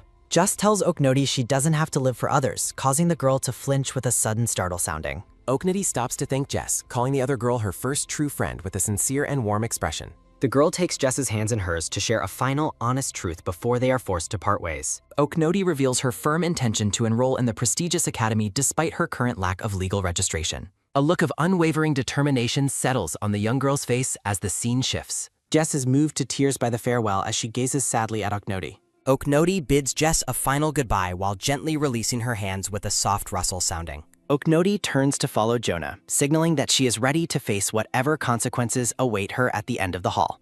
Oknodi reaches out to Jonah while noting that the maid must be very worried about her long disappearance. Jonah closes his eyes while dismissing any further questions or explanations regarding the recent commotion in the medical wing. Oknodi shrugs dismissively while claiming the entire escape was just a prank and mocking the guards' perceived incompetence. The butler and the girl hold hands as the narrative reflects on the strange path they now walk together. Jonah leads the way toward the exit as Oknodi follows with a bright, compliant response. Jess watches them disappear into the distance, her hands clenched tightly in a silent vow to help her friend. Max rushes over to find a distraught Jess while shouting her name with a frantic pitter-patter sounding. A tearful Jess tells Max she has made up her mind as he asks about Oknodi's current whereabouts. Jess looks on with a sharp gaze while becoming determined to help Oknadi regardless of the obstacles. Giselle introduces himself to the two children as a jack-of-all-trades merchant and a friend of Oknodi. Narrative windows identify Max and Jess as members of the Baron families, Millefilly and Montblanc. Giselle suggests the children write to their siblings to set a plan in motion for Oknodi's benefit. Max and Jess are filled with hope while believing that their older siblings will surely provide the necessary aid. The children run off to find writing materials while Giselle notes that letters alone may not be enough to save the girl. Jess and Max sprint toward their new goal while hoping their efforts will not be in vain. The grand airship finally lands at its destination, signaling the end of the long journey. A boot steps firmly onto the ground with a soft thud sounding as the travelers arrive at the testing site. Oknadi and her attendants reach the second entrance exam location, and the girl marvels at the scenic view. Crowds of potential students walk toward the testing grounds as onlookers watch the procession with curiosity. Oknodi wonders where the other examinees are heading as they move toward a nearby hill in the distance. Leaf Life whispers that gold ticket holders like the Monkey Beastman are following the same path to the exam. Oknodi observes a series of stone towers as she navigates the crowded mountainside with her companions. Oknadi claims to understand the exam's gimmick, making Jonah nervous that she might try to swallow another stone. The group arrives at massive wooden gates where many examinees gather to begin the next phase of testing. Jonah kneels and urges Oknodi to be extremely careful once the staff can no longer protect her inside the gates. Oknodi looks at her butler with shimmering eyes, touched by his rare and genuine display of concern. Leaf Life offers a bag of candy for the exam while expressing full confidence in Oknadi's inevitable success. Oknodi beams with excitement while promising her loyal servants that she will do her absolute best. Oknadi walks toward the open gates while her servants worry about her tendency to get too attached to others. Giselle and the large monkey beastman walk together, serving as the hidden guardians Jonah assigned to watch over the girl. Jonah confirms he kept the Beastman around specifically to protect Oknodi during the dangerous entrance exam. Oknodi runs toward the trial as the narrative warns that other entrants will see her as a threat to their success. An unknown voice calls out to Oknadi as she scans the mountain landscape during a clear sunset. The monkey beastman mocks Oknadi for having nannies, but the merchant tells him not to bother with such minor details. Giselle warns Oknadi that the real pressure of the academy exam is about to begin. The merchant notes that the other entrants look hostile toward them as the atmosphere becomes increasingly tense. Rival examinees gossip about Oknadi's odd choice of companions while deciding they owe her no respect or favors. Oknadi fumes with anger over being ignored, while the Beastman suggests that caring about every little detail will only wear her out. Oknadi graciously accepts the advice as the Beastman touches his nose with a satisfied expression. A sudden, loud shout for help startles the group, with a sudden startle sounding as danger erupts nearby. A stoic swordsman sheaths his blade with a soft clack sounding, while an onlooker recognizes his terrifying presence. A horrific scream fills the air as narrative text reveals that an entrant has just had their arms severed by the swordsman. Oknodi identifies the lethal attacker as Xing, the renowned swordsman from the Eastern Empire. Onlookers whisper that the victim must have foolishly crossed Xing's boundaries as the swordsman stands in a scorched circle. System windows identify Xing as a powerful, playable, or supporting character depending on the player's choices. Xing turns with a quick turn sounding to look at Oknadi while she notes that his game stats are incredibly high. Oknodi flinches as a system notification warns that making eye contact with the swordsman will trigger an immediate fight. A system window grants Oknadi a massive point bonus for arriving at the exam grounds over 15 hours early. Narrative text notes the passage of time as twilight falls over the Academy's massive spiked stone towers. A heavy bell tolls across the mountainside with a deep bell sounding to signal the next phase of the exam. A bald, elderly monk walks steadily toward the assembly platform with a firm footstep sounding. The monk raises a hand to address the large crowd of silhouetted candidates gathered at the testing site. The official declares that entry to the senior testing ground is closed and the first gate exam has officially begun. A promotional page invites readers to commission their favorite series with specific price rates and contact information. A recruitment announcement for translators and editors appears as the scene shifts back to the exam. The elderly monk introduces himself as Monk Myungho, the presiding official for the first gate exam. The Beastman observes that Myungho is not an average monk, while Oknadi notes he was hired by the academy. Narrative text explains that the Eastern Empire relies on local mountain spirits rather than powerful deities. Candidates are shown performing rituals at stone towers built as symbols of faith to call upon protecting gods. Oknodi realizes with a silent nod sounding that the exam involves the traditional practice of stone tower stacking. Myungho warns the crowd that any candidate whose tower collapses before the end of the test will be disqualified. Oknodi smiles with a mischievous grin sounding as she realizes the exam is a chaotic event where players wreck each other's work. The monk instructs all examinees to take out their tickets and hold them against their wrists. A brilliant golden light erupts with a soft rustle sounding as a ticket is pressed firmly against a candidate's skin. The tickets transform into magical wristwatches with a sudden click sounding to track performance and assist in grading. Myung-ho warns the candidates that while the watches send rescue signals, relying on them too much could lead to death. A chalk outline marked with red crosses emphasizes the lethal risk of having one's head sliced off instantly. The monk announces that platinum ticket holders are eligible to take a special mid-level final exam. Oknoti notes that the rules regarding penalties for excessive killing are oddly thorough now that the game has become reality. The girl hopes that no cursed events will occur while the main and supporting NPCs are absent from the immediate area. System windows showcase key NPCs like Zing who ensure a clean run without unfair regional events. Oknoti clenches her fist with a firm squeeze, sounding while vowing to do her absolute best in the upcoming trial. The monkey beastman asks Oknoti what her plan is as the first gate exam officially begins. Oknoti disappears from the group with a quick footstep sounding as her companions walk through the forest. A series of system windows announce that Oknoti has earned experience points in stealth and quick maneuvering with a quick peak sounding. Oknoti reflects on her intense training for survival situations while remaining completely hidden from view. The Beastman and Giselle react with total confusion to Oknoti's cryptic comments about her training. A sudden shout identifies the arrival of Irene, the powerful Northern Grand Duchess.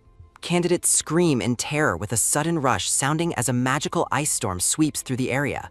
Irene conjures sharp shards of ice with a sudden rush sounding to repel attackers during the exam. A massive explosion of freezing energy erupts with a sudden boom sounding as candidates are sent flying. The Beastman shakes off the frost with a quick shake sounding while praising Giselle for bringing a protective ice defense cloak. Narrative windows identify Irene as a legendary combat mage who has fought northern barbarians since her childhood. Oknoti shakes her head with a soft head shake sounding while calling anyone who would attack Irene completely crazy.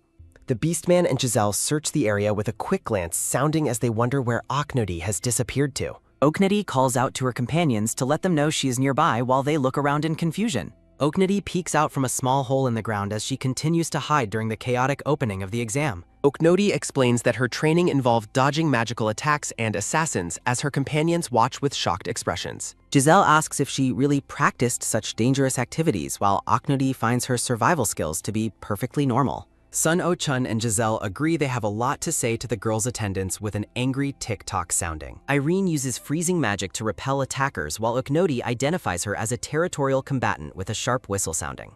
Narrative windows identify the new big three powerhouses, Hector, Jadis, and Irene, noting that challenging them would be foolish. Sun Oh-chun expresses interest in the other candidates' abilities as Giselle nervously tries to get his attention. Oknoti gives a determined thumbs up while feeling confident about the challenges awaiting them with a bright shine sounding. Oknoti warns the group not to underestimate the exam as she points out the specific stones needed for the trial. The girl mentions a surprise event unknown to the NPCs while Giselle and the Beastman listen with curious nods. Oknoti predicts a massive landslide will occur precisely 1 hour before the entrance exam is scheduled to conclude. The group sprints through the dense forest while keeping a sharp eye on their surroundings with a quick pitter-patter sounding. Sun Oh-chun questions if climbing the mountain is the right move, while Oknoti fumes with an angry throb sounding. Candidates are seen frantically stalking stone towers mid-mountain, while others mock the madness of the chaotic scene. Chibi examinees argue about their numerical advantage as Oknoti deals with a growing headache over the mounting tension. Factions form between large coalitions at the base and competitive troll groups mid-mountain during a sudden skill showdown.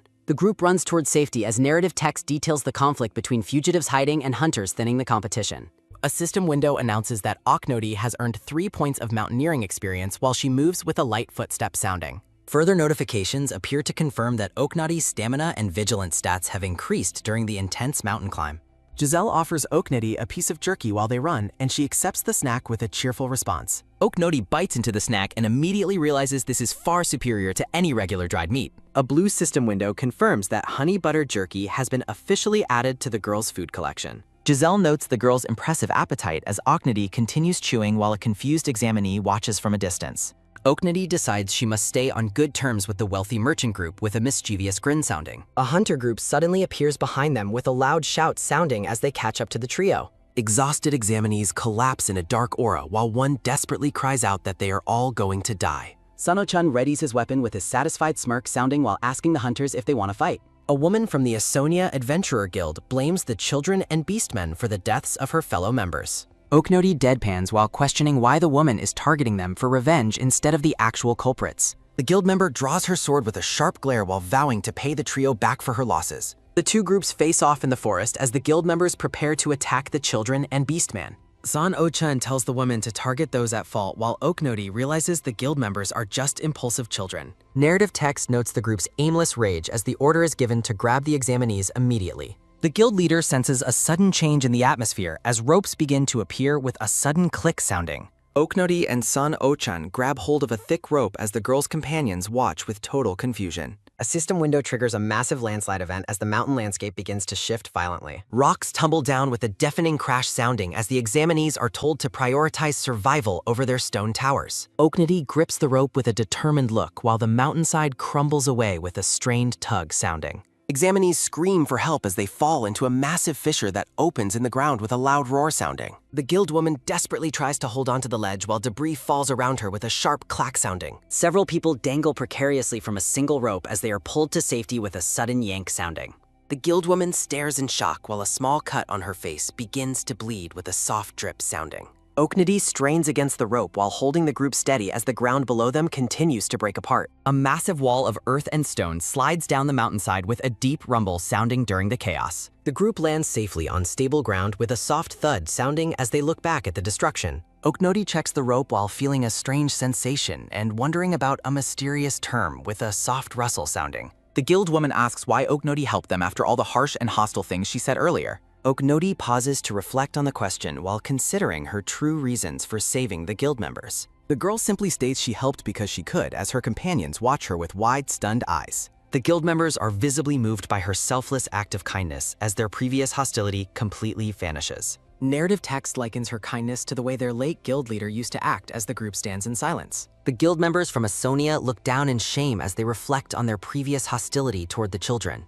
Oknodi ponders the beauty of a life lived unconstrained as she watches the sunlight filter through the trees. Isabel and her companion admit their defeat with a humble nod sounding while accepting their failure in the exam. The brown-haired woman speaks about the dignity of being an adult and an adventurer as the wind picks up with a soft whoosh sounding. A guild member informs Isabel that they are forfeiting the exam as she looks at them with wide, surprised eyes. Isabel is completely stunned into silence as she realizes she is the only one from her group being urged to continue. The guild members explain they only participated out of worry for her and admit they aren't strong enough to enter the academy. A guild member tells a tearful Isabel that she must carry their shared hopes forward with a soft sniffle sounding. Oknodi and her group look on as the guild members offer a sincere apology for their behavior with a sudden splash sounding. A guild member asks Oknodi if she can find it in her heart to forgive their leader and accept her into the group. Oknodi places a hand to her chin while considering the request with a thoughtful expression. The companion leans in and tells Oknodi that she saved them, so he will follow whatever decision she makes with a smooth slide sounding. San O-chan agrees to leave the final verdict to Oknodi while the girl prepares to speak. Oknodi approaches the stunned Isabel and simply asks if she has any skills as a cook. Oknodi grabs Isabel's hand firmly with a sudden grab sounding as the woman confirms that adventurers must be self-sufficient in the wild. Oknodi beams with a joyful laugh sounding as she realizes she has successfully recruited a personal chef for her journey. Isabel is overwhelmed with emotion and stands in stunned silence at the girl's sudden kindness. The brown-haired woman blushes deeply and offers her sincere thanks to Oknodi for the second chance. Myung-ho watches from the shadows while noting that even the honorable can gain wisdom from defeat, predicting a bright future for the guild. The monk prepares to announce the results while a system window confirms everyone successfully survived the landslide event with a sharp ding sounding. Blue system windows detail the rewards of unlocking the intuition skill as Oknodi reflects on the importance of subconscious warnings. Oknodi giggles mischievously about her good luck in finding a chef while Isabel watches her with a confused and slightly unnerved expression. Myung-ho addresses the remaining candidates and announces that exactly 185 people will advance to the second round of the exam. The remaining examinees, including the pirate hot boy and the golden-haired youth, listen intently to the monk's address. Irene stands among the crowd with her arms crossed, looking cold and detached as she waits for the next stage. Myung-ho explains that the true purpose of the stone tower stocking was to prove independence and self-direction rather than just a mindless ritual. The monk gestures toward the crowd with a sudden wave sounding while telling the candidates to go forth and prove their worth to the academy. A brilliant light flashes with a sudden shimmer sounding as the monk mentions that there are special exceptions to the standard results. Oknodi is caught completely off guard by the announcement and reacts with a sudden bang sounding. Myung-ho strokes his beard while noting that a certain candidate displayed exceptional skills and also showed unexpected mercy during the chaos. Oknoti looks incredibly uncomfortable and sweats nervously as she is publicly identified as the top scorer of the first round. The announcement of Oknoti's top score draws sharp and intrigued glances from both Irene and the golden-haired Jadis. Hector grins with a menacing look as he towers over the small girl who is now the center of everyone's attention. Oknoti panics and squeezes her eyes shut while begging the other candidates not to stare at her. Oknoti hides behind the Beastman as Myungho offers her the privilege of an immediate pass to the next stage. The Beastman and Oknoti's companions celebrate her success with a loud cheer sounding while telling her she truly deserves it. Oknoti surprises everyone by firmly refusing the offer with a sudden flash sounding. The monk is left completely speechless and bewildered by the girl's rejection of such a massive advantage. Oknoti explains that if she took the pass, she would be leaving her companions behind to face the challenges alone. Her companions are moved to silence and look at her with expressions of shock and deep respect. The brown-haired man asks Oknoti why she would ever think they would abandon her as she listens with a somber look. Oknoti looks away while reflecting on her past and stating that being left behind is simply how she has always lived. A memory flashes of candidates arguing and turning on each other after falling for a trap, highlighting Oknoti's fear of betrayal. The group stands in the heat of a burning resolve while the Beastman and companions process the girl's heartbreaking admission. Myungho sighs and accepts Oknoti's decision to proceed with the others if that is truly what she wants. Oknoti returns to her usual curious self and wonders where the next stage of the grueling exam will take them. A mysterious figure wearing a dark cape and hat walks alone through the dense forest toward the examinees. The stranger is revealed to be wearing a mask and grins with a sudden flash sounding as he prepares to interfere with the exam. A massive crowd of examinees gathers before a monumental stone gate as the next phase of the trial looms. Oknoti looks up with a worried expression as a heavy boot steps down with a sudden thud sounding to signal the start of a new challenge. Minerva introduces herself as the proctor of the second gate, known as Hunter's Forest. Examinees admire the proctor's cool mask and voice, while Oknoti grumbles about her bad luck with a sudden twitch sounding. Minerva explains that the test is an endurance marathon and a search challenge where bonus points can be earned. The proctor warns that candidates with low scores are disqualified and mentions the harsh penalties for killing others with a soft huh sounding. Oknoti regrets her choices as the proctor notes that points can be stolen by ripping ticket watches off other contestants. The proctor suddenly announces the start of the test and bolts forward, leaving the examinees in total shock. Minerva disappears into the forest with a sudden whoosh sounding as candidates realize she is moving far too fast to catch. The monkey Beastman offers Oknoti a piggyback ride to keep up, but she flatly rejects the offer. Sun Oh-chun and Isabel note that taking time for bonus tasks will make it nearly impossible to catch up to the examiner. Sun Oh-chun worries that candidates with high scores will soon become prime targets for point hunters. The brown-haired man asks Oknoti for her final decision on how their group should proceed through the forest. Candidates like the black-haired man and Irene consider whether they should hunt others or focus on farming points themselves. Narrative text notes the high risks involved for any team attempting to farm points during the chaotic exam. Jadis and the Pirate Hot Boys sprint ahead among the crowd of runners as the competition intensifies. Sun Oh-chun addresses Isabel while the group maintains a steady pace during the grueling endurance run. Oknoti catches her companions off guard by suddenly asking if anyone has bug spray. The girl produces a spray can and begins applying it to herself with a sudden hiss sounding. Oknoti hands the can to Sun Oh-chun with a sudden tap sounding while telling everyone to use it immediately. The group follows her lead and sprays themselves with a sudden hiss sounding while Oknoti hints at a secret reason for her request. Oknoti remembers another item and begins rummaging through her pack with a soft rustle sounding. The girl presents a pouch of colorful treats with a sudden shimmer sounding while asking if anyone is hungry. The monkey Beastman happily accepts the offer and pops one of the candies into his mouth. His expression shifts to pure agony as he immediately spits the candy back out with a sudden spit sounding. The Beastman is horrified to learn it was poison candy, though Oknoti claims she is perfectly fine eating them. Isabel curiously asks for a piece of the candy despite the Beastman's violent and disgusted reaction.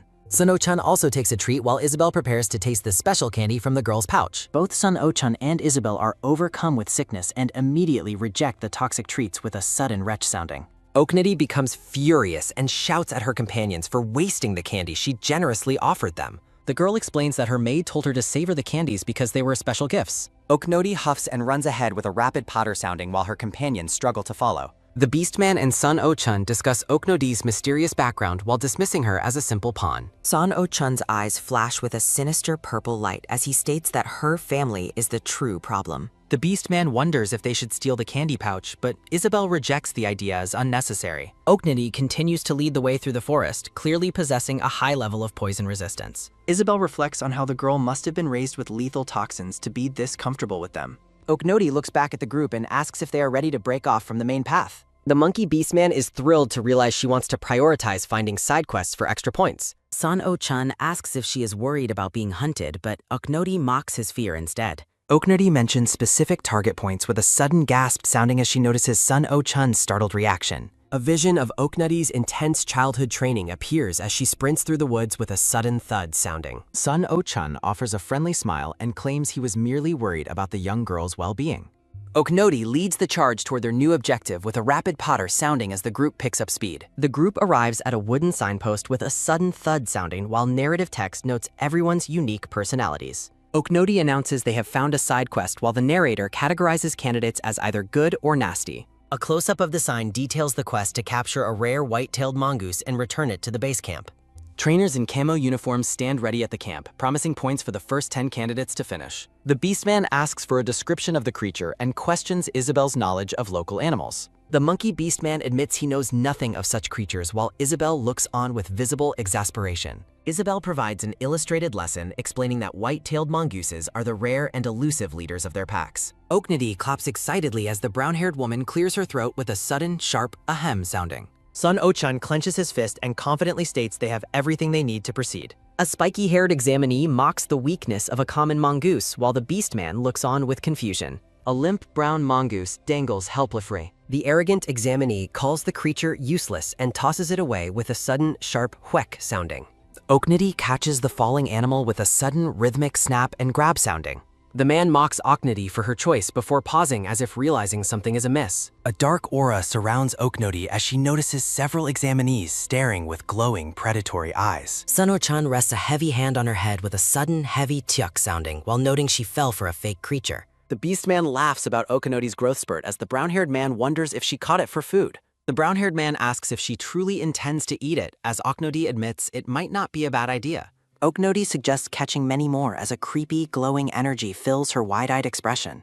The group stands before a growing pile of brown mongooses while Isabel mentions she is capable of cooking them. Oknoti adds to the pile with a sudden, dull tuck, sounding as her companion asks if this is getting excessive. Oknoti claims she is catching half for the test as Isabel points out that only white-tailed mongooses are valid. Oknoti tops a nearby tree with a sudden, dull tuck sounding and confidently states she can make it work. The girl grins mischievously and announces she has finally found what she was looking for. Sun O-chun prepares his spear with a sudden, sharp chuck sounding as Oknoti asks him to crack the tree bark. The beastman strikes the massive trunk with a sudden, loud chwok sounding. Her companions are shocked and impressed by how clever the young girl is being during the stressful exam. Narrative text notes Oknoti's impressive cleverness as white sap drips from the tree with a sudden, steady jururuk sounding. Sun O-chun praises her quick thinking as Oknoti smears the sticky sap with a sudden, wet chichuk sounding. 5 trainers in camo uniforms and red cops stand together, looking stoic and observant. Oknoti proudly presents her white-tailed mongoose with a sudden, bright jan sounding. A trainer looks incredibly stressed and suggests asking the examiner directly as Oknoti offers him the critter. Proctor Minerva is a ranger type who values creative problem-solving and survival instincts. Oknoti watches the confused and sweating trainers with a smug, knowing look.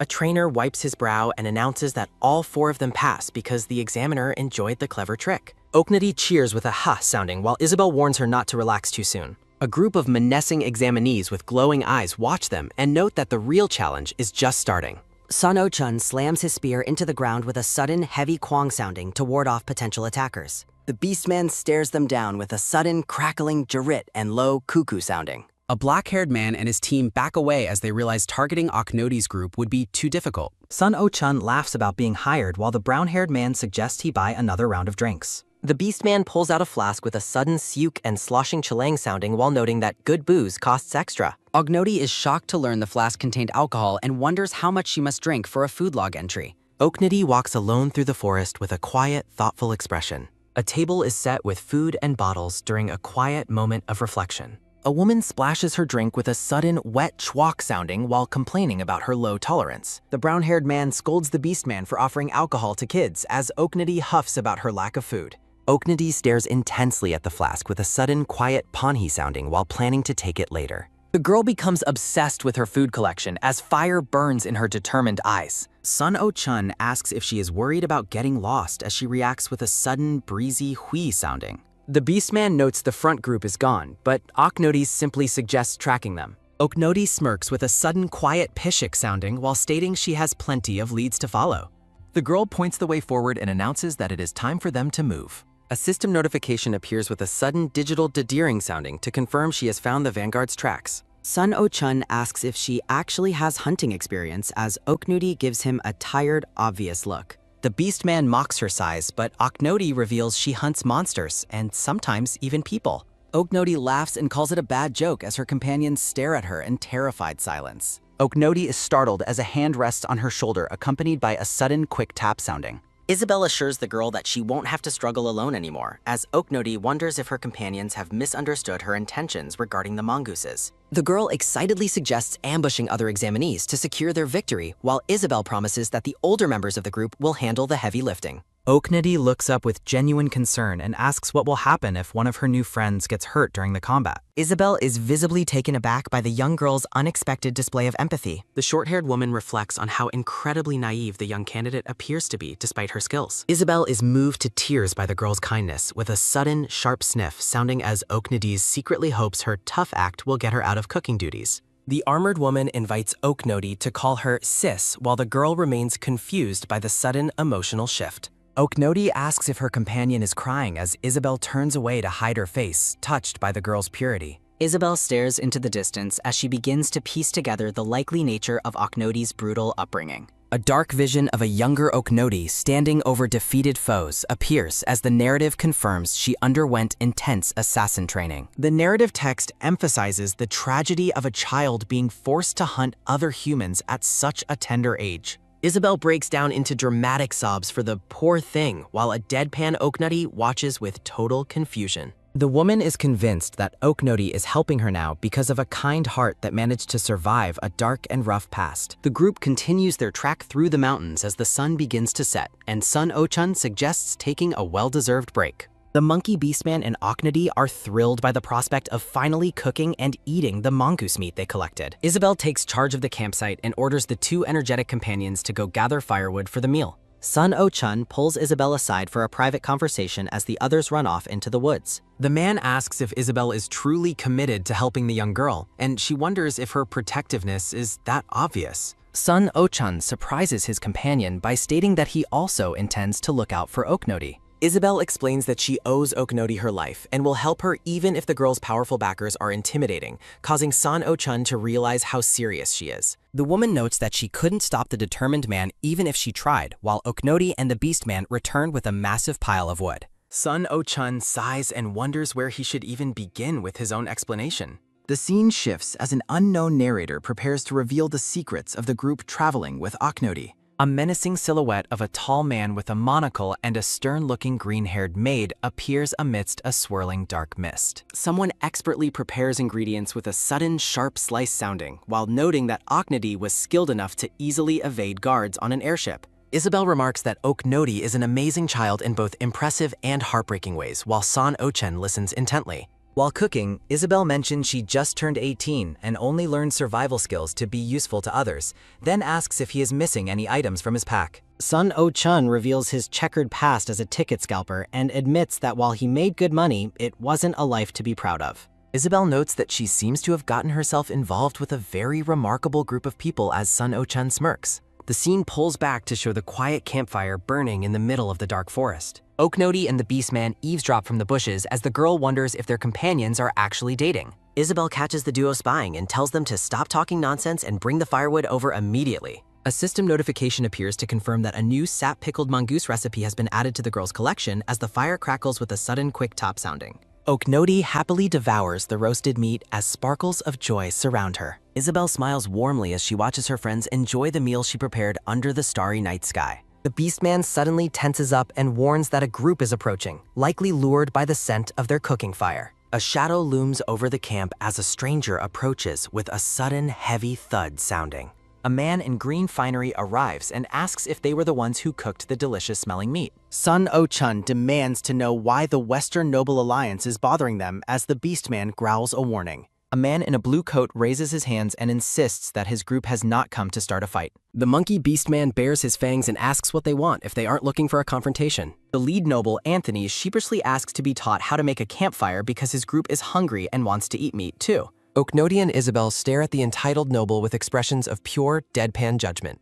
Anthony becomes defensive and shouts at them not to look at him that way before introducing himself as a high-ranking noble swordsman. The nobles offer to pay for help but insult the group by calling them lowly commoners who should be used to doing manual labor. Oknoti stands up with a sudden, heavy thud sounding and coldly decides that it is time for her group to leave these people behind. The Beastman and Sun O-chan laugh as they agree that they have no intention of helping anyone with such a massive sense of entitlement. The Beastman takes a deep, powerful breath as he prepares a special technique. A massive gale of wind erupts with a sudden, breezy hui sounding as the Beastman blows the group of arrogant nobles away from their campsite. The Beastman mocks the noble for his wounded pride and tells him he should be grateful that his honor was preserved at all. High-ranking nobles argue about excluding the Yutao family from the Harvest Festival, while the young boy sobs and offers a sincere apology. Oknoti watches the child cry and realizes that his distress is actually beginning to soften her heart. A blonde-haired man in a blue coat steps forward with a commanding presence and orders the group to stop their bickering.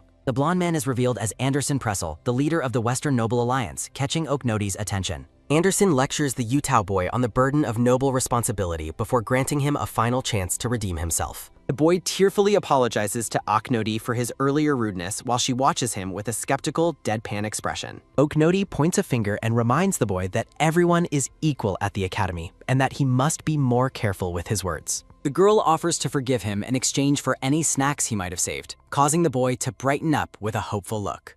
The boy eagerly searches his pockets while announcing that he has some emergency family rations to share. He presents a bundle of delicious fried bread, and Oknoti is immediately overwhelmed with sparkles of pure joy. While eating, Oknoti reflects on how nobles name themselves after dishes and wonders what kind of food family her papa would belong to. Oknoti imagines her name being associated with sticky rice or kimchi, but dismisses the idea as too traditional, while Isabel looks on in confusion. Sun O-chan and the Beastman remark on the girl's kind heart, noting how easily she won over the group. Isabel gently pats Oknoti's head and expresses her hope that the young girl will manage to keep her kind nature as she grows up. A system notification appears to confirm that Yutao has been added to her recipe collection, as Oknoti wonders how much longer she can act like a good girl. The companions share a warm laugh together under the soft glow of the evening light. Morning dawning finds the group sound asleep in their sleeping bags around the remains of the campfire. Oknoti wakes up with a sudden, sharp jolt as a piercing scream echoes through the forest. The group prepares to move as they learn about a second quest occurring nearby. Sun O-chan notes the proximity of the next challenge while the Beastman reacts with excitement. The monkey Beastman is eager to participate in the second quest, and Sun O-chan agrees that it sounds like fun. Isabel looks toward the source of the noise with concern, noting that the screams from the other examinees are not stopping. The armored woman suggests they find out the nature of the quest first as Oknoti approaches with a steady step. Oknoti smirks and reminds them that they still need more points to secure their position, which Isabel reluctantly acknowledges. Anderson Pressel stands nearby with a stoic expression, observing the chaos of the nearby quest. Anderson orders his team to prepare for movement, and his subordinate responds with eager compliance. The noble leader thanks Sun O-chan for the earlier assistance, but the man dismisses the gratitude with a polite smile. Anderson informs Oknoti that his group will be splitting off here, and she gives him a casual shrug-like acknowledgement. As the Noble Alliance moves out, Oknoti's name is called out by the departing group. Isabel asks if their own group should start moving, and Oknoti gives a cheerful nod of agreement. The four companions walk through the dense forest toward a clearing where a large crowd of examinees has gathered. A muscular trainer in camo and a red cap sits at a wooden table and announces that they have finally arrived. The proctor explains that the quest is a contest to snatch a golden ball in the center worth 40 points, but warns that there are no retries. Sun O-chan reflects on the brutal nature of the quest, which seems designed to reward the many by punishing the few. Sun O-chan asks for Oknoti's decision, and she decides they should decline because their group of four is already too conspicuous to find allies. The Beastman suggests he is fine with going solo, but Oknoti remains firm in her caution. Isabel confirms their trust in the girl's judgment as Oknoti happily announces that they will quit this quest, cool and simple. Oknoti repeats her desire to just skip the challenge and move on without unnecessary risks. The Beastman is baffled and argues that he could easily wipe the floor with the other examinees even if he fought them alone.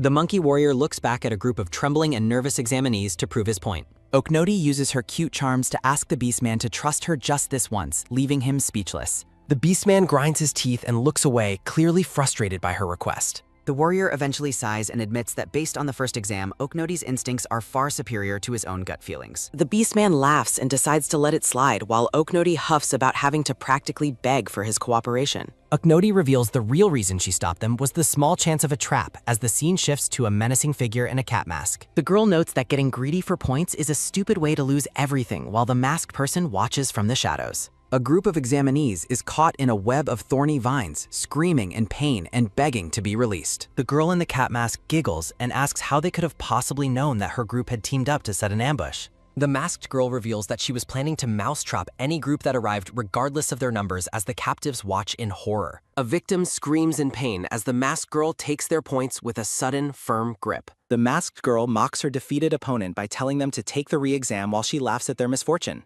A group of examinees falls helplessly into a dark trap while shouting out in terror. The cat-masked girl casually picks her ear as she notes her point total has increased. A system notification confirms that Jizwang has successfully looted a glowing orb for a massive point boost. Zhuang holds the radiant orb aloft as a message confirms she has officially passed the score threshold. A lingering thought ponders the true identity of the mysterious child. Oknodi adjusts her pink hair bow as the masked girl reflects on the blonde girl's razor-sharp instincts. The hidden observer wonders how anyone could have figured her out before she even began her tricks. A smug grin spreads across the masked girl's face. Well, that's one way to keep your game face on. Jizwang resolves to question the group the next time they meet while she continues to hold the glowing orb. The cat mask girl wonders if Oknodi is also a trained assassin as she slips away into the forest. Zhuang stands silently in the woods and scratches her arm with an indifferent expression. A voice questions how she avoided the forest swarming insects as a mosquito flies nearby. An immense crowd of examinees gathers in a sun-drenched forest clearing. Instructors in camouflage announce that a game of tag is the next challenge and order everyone to gather around. Sun-Oh-chan and the Beastman note the massive crowd size with a sudden, annoyed chus sounding. Oknodi shrugs and remarks that everyone is desperate for a final chance to qualify. Panic rises in the crowd as examinees fight to participate in the final quest and reach the cutoff point. Oknodi smirks and decides to participate for the points as the instructor tells the group to review the rules. A wooden board lists the specific rules for point gains, losses, and ending the tag quest. Isabel asks why the rules are so complicated while her companions look on in confusion. Oknodi tells the Beastman to only focus on the 5th and 6th rules while he reacts with surprise. The blonde girl winks and gives a confident thumbs up while asking her friends to trust her once more. The group is instantly charmed by the girl's cute demeanor. The instructor announces that examinees can trade their points for various supplies and medical care. Isabel and the Beastman realize their points are now a currency and wonder if their earlier efforts were wasted. Oknodi shakes her head and notes that they can now earn and spend points at the same time. The Beastman admits that having a point lead is actually a huge benefit for the upcoming game. Oknodi runs toward the instructor and asks if she can buy a specific item or service. The girl and the muscular instructor stare at each other with curious expressions. Oknodi reaches up and pulls on the man's vest while asking him to lean down. The blonde girl whispers a secret question into the instructor's ear as she covers her mouth. Oknodi continues her hushed inquiry while the instructor listens intently to her request. The instructor hums thoughtfully as he considers the girl's proposal. The man tells her to wait a moment while Oknodi looks up with a worried, questioning face. The instructor begins reporting her request into his communication device. Oknodi watches with a blank expression as the instructor continues his mysterious conversation. The large man approaches the girl after finishing his report. The instructor hands Oknodi an earpiece and explains that the chief examiner wants to speak to her directly. A system notification confirms the activation of a communication spell as Oknodi accepts the device. Oknodi puts on the headset and tentatively greets the person on the other side. A voice asks if she has ever used such magic before, as Oknodi realizes she answered like it was a phone call. The chief examiner admits she is impressed by the girl's creativity, while Oknodi covers her face in embarrassment. Oknodi boasts about her own greatness as the examiner notes that she lacks humility. Apparently, confidence is the only thing she doesn't need to buy. The examiner initially refuses the girl's request, while her companions watch her talk to herself in confusion. A thought bubble expresses the girl's desire to at least give her idea a shot. The masked examiner smiles and decides to sell the item for 10 points out of respect for her ingenuity. Oknodi cheers in triumph as she successfully negotiates a deal with the examiner. Sun-Oh-chan laughs and praises Oknodi for being such an extraordinary and impressive person. Oknodi smirks and remarks that he actually bought a single-use permit to become a black hat instructor. The Beastman asks if that is really impressive, and Sun-Oh-chan tells him to think about it. Sun-Oh-chan explains that the tag game continues forever if the instructor is not found. Oknodi asks where the tagger would hide, and the Beastman suggests staying near the instructor to draw others in. Sun-Oh-chan smiles and gives a thumbs up while exclaiming, "That is it!"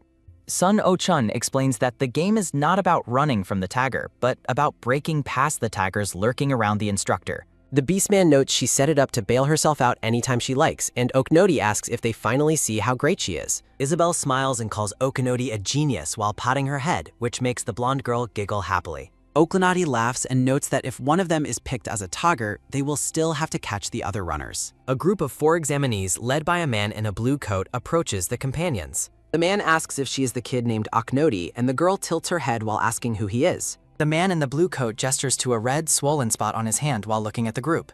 Okonoti looks surprised and asks if he is really serious. The girl asks who Max is, causing the man to sigh and lament that he was not even on her radar. Maximus asks if she boarded the airship on the way there, causing Okonoti to have a sudden realization while Isabel watches. Okonoti recalls meeting 2 children and asks the man if he was the one holding the kid.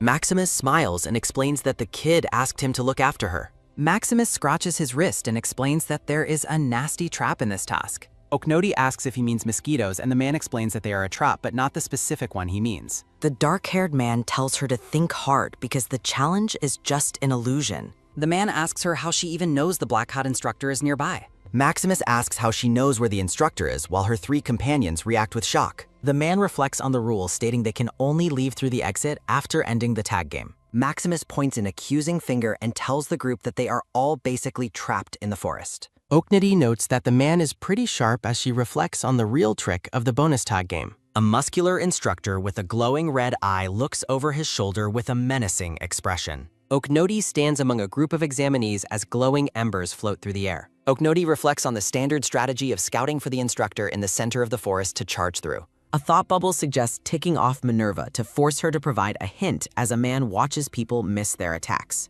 Okonoti sticks out her tongue and orders the instructor to return to her location, infuriating a masked woman. Sun Oh-chun laughs and notes that she is in a bind now while the Beastman looks on skeptically. Maximus lectures the girl and tells her that she would have gotten through fair and square if she had just listened. A notification registers Okonoti for the hide-and-seek challenge as she touches a glowing board, making Maximus scream in frustration. Okonoti ignores the man and tells her group to move quickly while Maximus is dragged away by his allies. Isabel touches the glowing registration board and apologizes to Maximus as she follows the girl. Okonoti walks forward with her group while thinking that they simply got lucky. The 4 companions walk down a forest path as the sunlight filters through the trees. Sun Oh-chun asks if she is sure she will be okay, and the girl dismisses his concern by saying it is fine. Okonoti smiles brightly and explains that she was at 0 points anyway, and their group only had 1 person end up as a tagger. Okonoti reflects that if everyone had been picked, they would have wasted too much time chasing runners. Isabel says they need to help the girl find a runner fast, but the Beastman wonders how since everyone has seemingly vanished. Okonoti smirks and tells her friends that they have not all quite disappeared yet. Sun Oh-chun asks Okonoti what she is doing as she walks away from the group. The blonde girl walks toward a pile of dry branches and debris on the forest floor. Okonoti peers into the pile and claims she is just checking for fruit while a hidden figure watches her. An orange-haired girl leaps out of the hiding spot and claims she dodged the attempt as Okonoti greets her cheerfully. The orange-haired examinee tumble rolls through the air with a series of quick acrobatic movements. The girl stands up and shouts at Okonoti, asking if she knew she was there from the very start. Okonoti shrugs and remarks that it was not a bad disguise, but her own instincts would never fall for such a trick. The orange-haired girl approaches and admits that this is the first time anyone has seen through her act so perfectly. The mysterious girl looks up with glowing green eyes and asks Okonoti if they should shake on it. Dorothy reaches out and shakes Oknoti's hands. Dorothy cheers and reveals that the handshake successfully transferred the tag. Dorothy gleefully declares Okonoti the tagger, but the blonde girl questions her intelligence. Okonoti smirks and asks what the consequences are for a tagger tagging another tagger. Dorothy is frozen in shock at the girl's leading question. The orange-haired girl trembles as a secret rule about taggers stealing points is revealed. A notification explains that the rule allows points to go into the negative. Okonoti's score resets to 0 while Dorothy collapses in despair as her points plummet. Dorothy rages against the absurdity of a tiger cooperating with runners. A footstep sounds as a voice asks why such a setup is surprising. A voice proclaims that they are operating as a true team. Okonoti stands triumphantly with her 3 companions in a glowing light. Dorothy stares up at the group with a stunned expression. The orange-haired girl blushes and admits she has been completely outplayed. Dorothy grips her arm and laments that her own friends lacked such loyalty. Dorothy explains how her former allies betrayed her because they had no use for a forest keeper. A memory shows Dorothy watching her former group abandon her after tagging her. Okonoti asks for the direction of the betrayers, and Dorothy points toward a specific duo. Hushed voices describe the targets as a merchant's daughter and her childhood friend. Dorothy confirms that her former team was part of a merchant party. Oknoti reflects on how familiar the situation feels while her friends look on. Oknoti decides to share a secret tip as a reward for the information. Dorothy is left speechless after Oknoti whispers a shocking revelation into her ear. The orange-haired girl stands frozen as the group begins to depart. Dorothy wonders aloud why Oknoti would even bother giving her advice. Odanati touches her chin and gives a vague answer as they walk away. Oknoti smiles and admits she simply enjoys helping when she can. Dorothy watches the companions vanish into the trees. The girl offers a polite bow to the group's departing figures. Dorothy turns and heads in the opposite direction. Oknoti leads her team across a field of footprints to track the frontrunners. A system notification confirms Oknoti gained tracking experience as a branch snaps nearby. Isabel expresses doubt about finding Dorothy's former party in the massive forest. Oknoti's attention is caught by something as she gestures toward a distant grove. Sun Oh-chun identifies a fork in the path while the Beastman cheers for the easier route.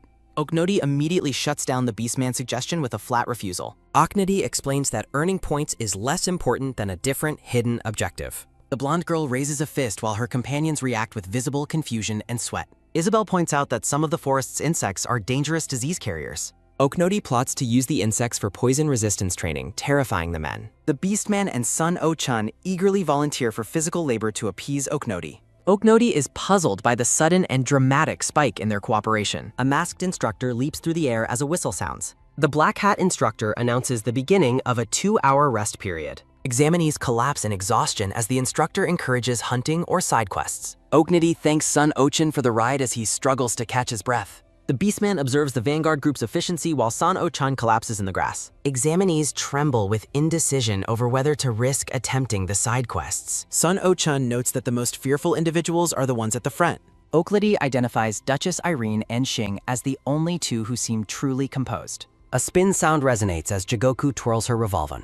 A sharp cocking sound echoes through the woods. Bang bang! Jigoku shoots into the air while cowering examinees collapse in fear. Oknoti watches the dangerous pirate shoot birds out of the sky and realizes crossing her path could mean death. Sun Oh-chun explains that people call the pirate the beast from hell, making the Beastman wonder why a criminal is taking the exam. Rhythmic footsteps sound as the red-haired pirate walks directly toward a startled Oknoti. Jigoku holds out a brace of dead birds to the confused blonde girl. The pirate smiles and tells the kid to eat up so she can grow strong. A voice instructs Oknoti to call her sis and keep that relationship a secret. A soft pat sounds as Oknoti accepts the birds while stammering her thanks. Sun Oh-chun checks on the dazed girl as Jigoku casually walks away. Oknoti drools over the gift and decides that Jigoku is actually a wonderful person. The Beastman and Sun Oh-chun are shocked by how easily food won her over, while Isabel asks if that is why Oknoti likes her. Oknoti wipes her mouth while her companions look on with sweat-dropped expressions.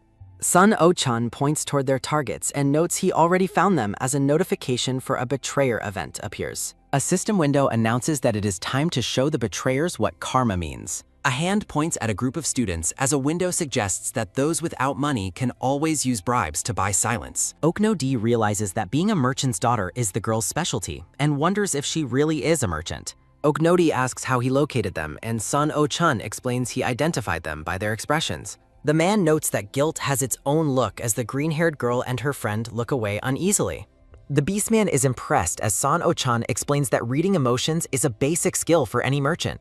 Oknoti realizes that faces reveal much more than people think and suddenly remembers the duo. A memory reveals that the green-haired Yui and her friend Rockfell were always the supporting duo during forest training. A light thud follows as Oknoti hands her birds to Isabel and notes the duo would normally breeze through the test. Rhythmic footsteps sound as Oknoti runs forward and thinks that their luck changed because she got involved. A firm grip sounds as Sun Oh-chun holds the Beastman back to watch the situation unfold. Oknoti rushes up to the green-haired girl who reacts with surprise. Yui condescendingly asks what the little girl wants, but Rockfell sighs and tells her they cannot help because they are out of options. Oknoti smirks and asks if they also refuse to help Dorothy, sending the duo into a state of visible shock. Yui asks how she knows that while Rockfell realizes the girl must have encountered Dorothy. Oknoti confirms it as she recalls the game's mechanics regarding favorability events. A notification explains that clearing Yui's event leads to her abandoning Rockfell for the main character in an infamous betrayal event. Oknoti watches the duo and finally understands why Rockfell is always treated like a pushover. Oknoti reflects that their current distress is just guilt over ditching a friend as Rockfell collapses while admitting he deserves whatever happens. Yui feigns tears for poor Dorothy while Rockfell mopes in silence. Okonoti smiles menacingly and asks herself what she should do with these two betrayers. A loud slap echoes as Oknody strikes Yui's back while shouting for her to take it. Yui is left dazed as a sudden sharp beep rings out from her gear. A heavy thump sounds as Yui screams in horror upon seeing her points reset to 0 after being tagged. Okonoti smiles brightly and admits she was the tagger all along. A voice questions if this punishment might be a bit too much for the girl. A narrative box explains that while Rockfell is consumed by guilt, the situation is different for his partner. Yui is shown quickly abandoning her shame to flirt with a new group of men. Fast footsteps sound as Oknody waves goodbye and tells them to suffer until they drop out for Dorothy's sake. Yui panics and screams for Rockfell to grab Okonoti, but the boy looks back with a cold, hollow expression. Yui is startled by his gaze as Rockfell reminds her of her own words about taggers. Rockfell coldly echoes her sentiment that taggers are just baggage, and sometimes one must ditch their dearest friend. A heavy thud sounds as Yui falls to her knees and screams about what will happen if she is gone. A sharp snap sounds as Yui's expression turns twisted and she asks him if he can even find the instructor without her help. Okonoti pauses as Yui desperately offers 1,000 gold coins and her father's merchant guild influence if she helps her pass, but Okonoti is not tempted. Okonoti sticks out her tongue and playfully rejects a bribe, saying she already has plenty of money. A glowing blue light emanates as a black hat is summoned into a waiting hand. A notification explains the hat's power to end the tag game as Okonoti puts it on, realizing they no longer need the instructor. Rhythmic footsteps sound as the Beastman and Sun Oh-chun approach, questioning if her timing with the hat was too hasty. Okonoti adjusts the hat and explains her decision was made to give a certain person one final chance. A sharp sound rings out as Okonoti holds her hand out toward Rockfell and asks for his decision. The brown-haired boy stares at the offered hand in a daze of hesitation and disbelief. A tap sounds as the group gathers around Okonoti, and a notification confirms Sun Oh-chun has successfully escaped the tag. A desperate scream echoes through the forest as the green-haired girl realizes her situation is dire. Yui begs not to be abandoned and offers anything for help, while Roxelle looks on with a hollow, conflicted expression. A soft tap sounds as Oknody smiles at Rockfell, and a system window confirms he has also escaped the tag. A sudden dash sounds as Yui desperately chases after them, begging them to wait. A light tap sounds as Oknody winks and dismisses the girl, and a notification confirms she has escaped the tag herself. A system window announces that the black hat has been removed as the item's use concludes. The hat disintegrates into a dark mist in Oknody's hand as she looks on with a satisfied smile. Trembling with shock, Yui asks why this is happening to her as her world crumbles. Okonoti looks back with a cold, piercing gaze and explains that this was purely for Dorothy's revenge. A heavy thump sounds as Yui collapses, and Oknody adds that she only wants decent people as her future classmates. Okonoti ponders the nature of her reward while reading a cryptic system notification. A smirk crosses Oknody's face as she wonders what she would even do with guy points as a reward. Okonoti shudders at the thought of unwanted affection from men, remembering a blue-haired man's disgusted face. A light shrug sounds as Rockfell tells Okonoti there is no problem, looking up at her with a tired expression. Okonoti waves her hands frantically, claiming she wanted to help, but questioning how he could help anyone if he couldn't help his friends. Rockfell sighs and agrees with her assessment, admitting that he is indeed the weakest person there. A polite bow sounds as Rockfell bends low, promising Okonoti that he will never forget the kindness she showed him. Rhythmic footsteps sound as Rockfell walks away into the misty trees, leaving Okonoti to watch him in silence. The Beastman asks if her actions were too sentimental, but Okonoti simply replies that it is fine. Okonoti scratches her head and notes that whatever happens next is entirely up to Dorothy. Okonoti stares ahead with glowing blue eyes, ready for the next challenge. A status window reveals that Giselle, Sun Oh-chun, and Isabel have all achieved a score of 72 points. Okonoti stretches and declares their next move is to follow Minerva to the goal. A soft chuckle sounds as the masked witch instructor smiles to herself, reflecting on Oknoti's performance. Duchess Irene sits on the forest floor and complains about the freezing ground. A quick glance sounds as Irene looks sideways with a judgmental expression, calling the others pathetic. A long sigh sounds as exhausted examinees wish to drop out and complain about their extreme hunger.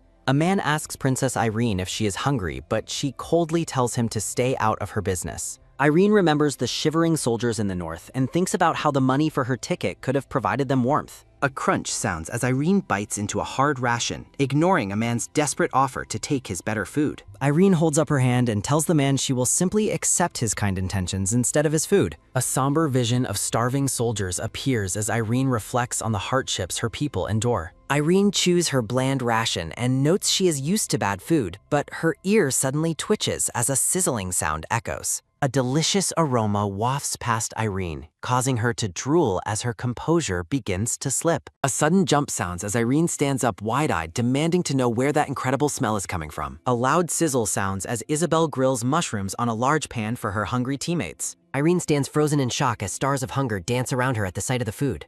Sun Oh-chun turns with a smile and asks Princess Irene if she is there for the mushrooms. Irene quickly turns away and bluffs, claiming she only wanted to see which rival was capable of finding food. Sun Oh-chun asks if she actually plans on eating, making Irene's eye twitch with suppressed hunger. A firm point sounds as Sun Oh-chun explains that the mushrooms were bought for a specific price. Sun Oh-chun notes they charge a fee to keep nobles from expecting handouts, while Oknoti cheerily serves a plate of food to a nearby examinee.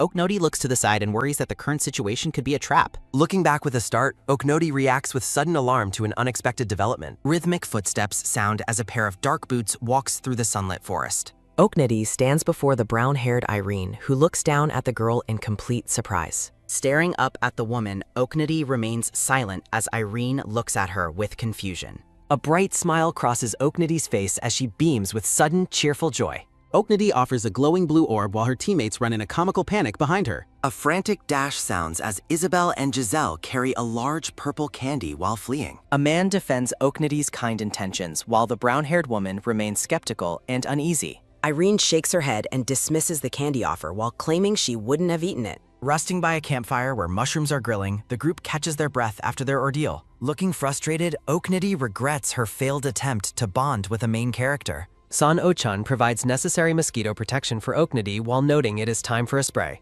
A soft spray sounds as the man applies repellent, causing Oknoti to wonder about his hatred for insects. Winking playfully, Oknoti strikes a confident pose as she prepares to face the next challenge. The masked instructor Minerva appears before a crowd of students and commends them for keeping up. Looking confused, the group of examinees wonders if they have finally reached their goal. Minerva clarifies that she was simply praising their progress, leaving the group stunned and full of questions. A sharp tap sounds as a foot steps onto a magic circle, triggering a 10-point penalty notification.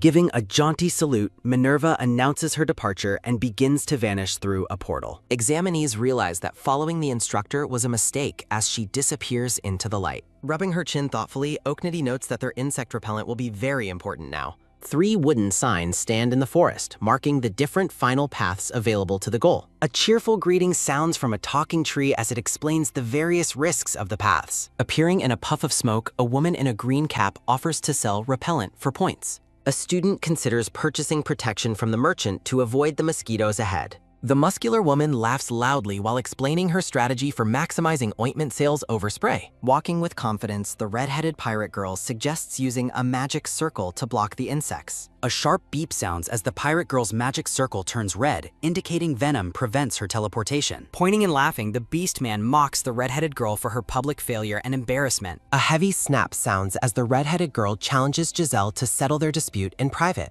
Sun Oh-chun looks skeptical, noting he has never heard of mosquito venom interfering with magic circles. A vision of a wounded soldier appears as it is explained that teleportation is normally restricted for safety. Oknoti questions if even a knowledgeable man like Sun Oh-chun has limits to his understanding.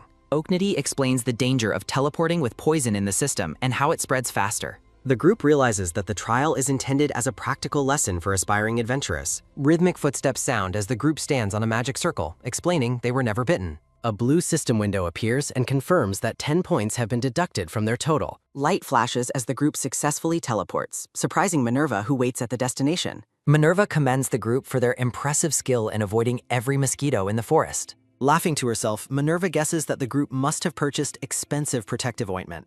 Leaning in close, Minerva notes that her sharp ranger senses can easily detect the spray repellent. Isabel reacts with panic as Oknoti laughs nervously after being found out by the instructor. With her arms wide, Minerva officially announces that the entire group has successfully passed the round. Isabel celebrates their victory while a notification reveals that Giselle's score has been updated. System windows reveal that Sun Oh-chun, Isabel, and Oknoti have all reached 112 points. Gesturing lazily, Minerva explains that reaching the finish line provided a baseline reward of 50 points. The ponytail man asks about the side quests, and Minerva clarifies the survival focus of the round. Minerva adds that a real adventure requires managing a budget and using items with intelligence. A loud laugh sounds as Minerva concludes her lesson on adventuring, which the man acknowledges. Minerva asks Oknoti if she already knew the secret, but the girl simply shrugs and claims that being prepared for poisons is her specialty. A low murmur sounds as Sun Oh-chun, Isabel and Giselle whisper about the effectiveness of the poison candy and consider bringing samples back to their guild. Claiming she needs a break, Oknudi announces she is going to the bathroom while her teammates watch her with expressions of confusion and mild concern. A series of quick, light thumps sound as Oknudi skips happily toward a large wooden building nestled in the sunlit forest. Moving with a sudden, quick dash, the tiny blonde girl sneaks around the side of the building toward the restroom area. Relieved that she wasn't caught, Oknudi clutches a purple pouch and reflects on the benefits of completing extra quests as several glowing green, blue, and yellow stones appear. Oknudi holds up a shining yellow stone and notes that these items lose their effectiveness once a particular stat reaches level 20. A loud snap sounds as she crushes the stone, explaining that it is most efficient to consume small capstones first and save the larger ones for later. Oknudi smiles brightly and tucks her pouch away, deciding to save the best rewards for the final challenge. A startled gasp sounds as the girl freezes in terror when a voice from above asks her about her stone collecting hobby. Perched on a thick tree branch, the man in the gray cap observes that Oknudi is strategically mature yet still behaves like a total child. Shaking with fear, Oknudi looks on as the narration reveals that only experienced veterans know the true identity of the man before her. The man in the cap looks down with a knowing smirk as it is revealed he is actually a familiar summoned by Minerva. Sweating profusely, Oknudi realizes that the instructor managed to completely fool her tracking skills while she was busy. A spectral image of Minerva appears behind the man as he explains she is using shared vision and vocal projection magic to inhabit the body of the familiar. Looking down with a silent, intense stare, the familiar tells Oknudi that he has encountered a candidate similar to her in the past. Oknudi asks if he means a rival stone collector, but the familiar quickly clarifies that he is referring to something else entirely. A heavy thump sounds as Oknudi's heart sinks when the familiar mentions her poison training and the existence of the Waihiam High Foundation. Visions of masked agents appear as the familiar explains the Foundation is a group that sends trained agents to the Academy, leading him to conclude that Oknudi is a scholarship candidate. The familiar asks about the Foundation's true goals, but Oknudi's face flushes with anger as she tells him not to speak poorly of her butler. Tearing up, Oknudi reacts with distress when the familiar asks why the Foundation only recruits orphans, but she insists that she still has a father.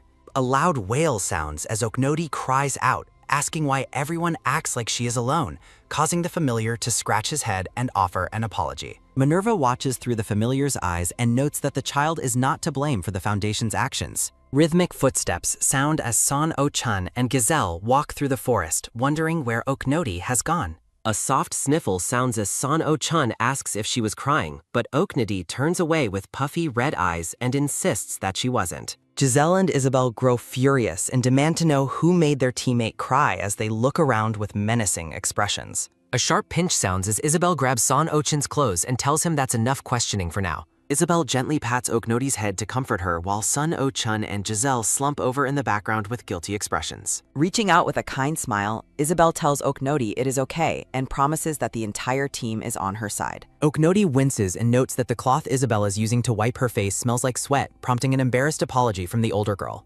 Oknudi stares ahead with a pouty, overwhelmed expression as she tries to process her encounter with the instructor. A quick snap sounds as San O-chan pulls out several folding stools and suggests that the group should take a well-deserved break. Silence falls over the forest gate as San O-chan notes that it will take a considerable amount of time for the other examinees to reach the goal. A soft murmur sounds as the teammates rest in a clearing, waiting for the rest of the group to catch up.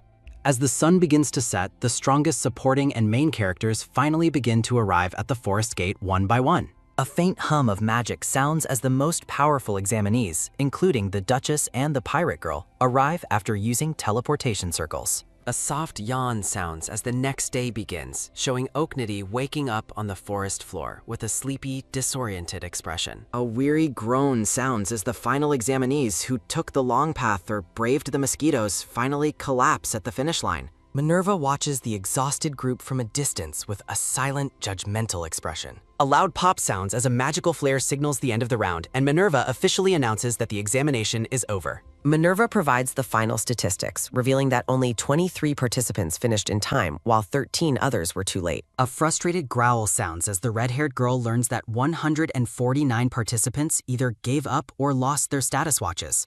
Oknudi eats a snack and reflects on the fact that her team at least managed to tag the familiar during the exercise. Turning to a nearby girl with brown hair, Oknudi decides to offer her a piece of valuable advice as a returning tip. A soft whisper sounds as Oknadi tells the girl to return to the start and look for the instructor there, leaving the examinee in complete shock. Giselle scratches his chin and asks why the participants who ran out of time were even summoned to the finish line if they were already out. A dark smirk crosses Oknodi's face as the narration explains Minerva's method of separating the disqualified and the withdrawn. A man raises his fist and asks the instructor why the timeout students are present if they are supposedly disqualified. Picking her ear with a bored expression, Minerva clarifies that she never actually stated that the students who ran out of time were disqualified. The examinees react with joy as Minerva explains that the timeout students simply won't receive the 50-point bonus given to those who finished early. Oknadi and Isabel shake hands as their names are announced. A loud shout sounds as Sun Oh-chun celebrates his victory. Smiling warmly, Giselle acknowledges his successful results. Minerva announces that Jizwang, Weather, and 6 others have also passed. Minerva explains that while some are stronger fighters, adventure isn't just about combat and power. Gesturing forward, Minerva leads the remaining 30 students toward the third exam venue. The noble-looking girl with long dark hair pauses as if hearing something. Oknodi laments losing her original friend group, but notes being the top scorer twice has everyone watching her. Giselle asks her what their next move should be. Giselle remarks that being noticed was bound to happen as the group stands together. A rhythmic tap sounds as Master Monk Myung-ho walks toward the candidates. The monk instructs all passers to move to the waiting room while a masked figure appears behind Oknadi. A soft whisper sounds as the masked figure, Jinswang, sneaks up and addresses Oknodi. Oknodi reacts with a startled gasp, confused as to why the boy is talking to her. Jizwang asks if she is an assassin, identifying himself as the Binding Assassin. The narration reveals Jaeswang is a landmine character or trap from a rare side quest. Oknadi insists she isn't an assassin, but Jizwang flatly calls her a liar. Jizwang remains convinced that Oknadi successfully saw through his high-level skills. Oknodi thinks to herself that her player status is the real secret behind her insight. Zhuang excitedly asks where she learned her techniques as Oknadi breaks into a sweat. Blushing, Jizwang reacts with jealousy when Oknodi claims she was trained by her butler and maid. Oknodi finds this sudden friendliness awkward and claims she actually learned from a mentor. A vision of a lethal Zhuang appears as Oknodi recalls he usually picks fights on sight. A quick snap sounds as Oknadi wonders if her little girl friendliness is affecting him. Mouse found a friend just like herself. Oknodi yells at the masked boy to cut it out. Sun Oh-chun laughs loudly at the scene while Jizwang stares at Oknadi. A soft tap sounds as Jizwang touches Oknodi's shoulder to get her attention. Zhuang asks if he should beat up her teammates for her while glaring at Sun Oh-chun. Oknodi stares back with a silent, heavy expression. Jizwang innocently repeats his offer to beat up the people around her. Oknodi reflects on Jizwang being a tier 1.5 side character and considers how to raise his favor. Oknodi tells him not to do that, leaving Jizwang surprised. We are teammates here. Oknodi looks at her group and realizes she has grown genuinely attached to them. Oknodi smiles broadly, noting that the major NPCs from the game are no longer in her group. Zhuang says goodbye as Oknodi waves and runs back to her team. A series of quick thumps sound as Oknadi joins her teammates, thinking they are precious to her. Narrative windows explain that round 2 was about creativity while the third round begins. A sharp crack sounds as the noble-looking girl uses ice magic and the ponytail man strikes an orc. The 2 elite candidates stand victoriously over a field of defeated monsters. The noble-looking girl wonders if the Academy has always held such intense trials.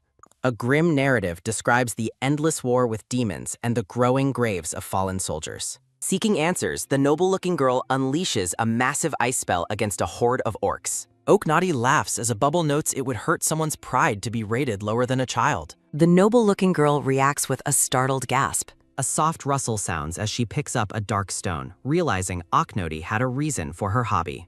A blue system window reveals the entrance exam results for the advanced class groups. Panels show the accepted students from all groups gathering in a grand, ornate hallway. A blonde woman in a red dress hides behind a fan while observing the new students. Sun Oh-chun asks Oknodi if she is surprised by the number of people who passed. Sun Oh-chun asks Oknodi if she has any knowledge regarding the separation of groups A, B, and C. Pointing to a map, Oknodi explains that Group A is for frontier regions, B is for central, and C is for special cases, noting their team is likely in Group A. Sun Oh-chun finds the split based on origin strange, but Oknadi clarifies that students are simply kept separate based on which testing site they utilized. A bead of sweat rolls down Oknodi's face as Isabel notes her sudden spike in academy knowledge, which the girl attributes to lessons learned at home. A rhythmic clicking sound echoes as a tall, blonde woman in an elegant red dress passes by, catching Oknodi's attention. Hiding behind her fan, the woman is identified as Arcadia, the second highest ranking member of the Western Noble Alliance.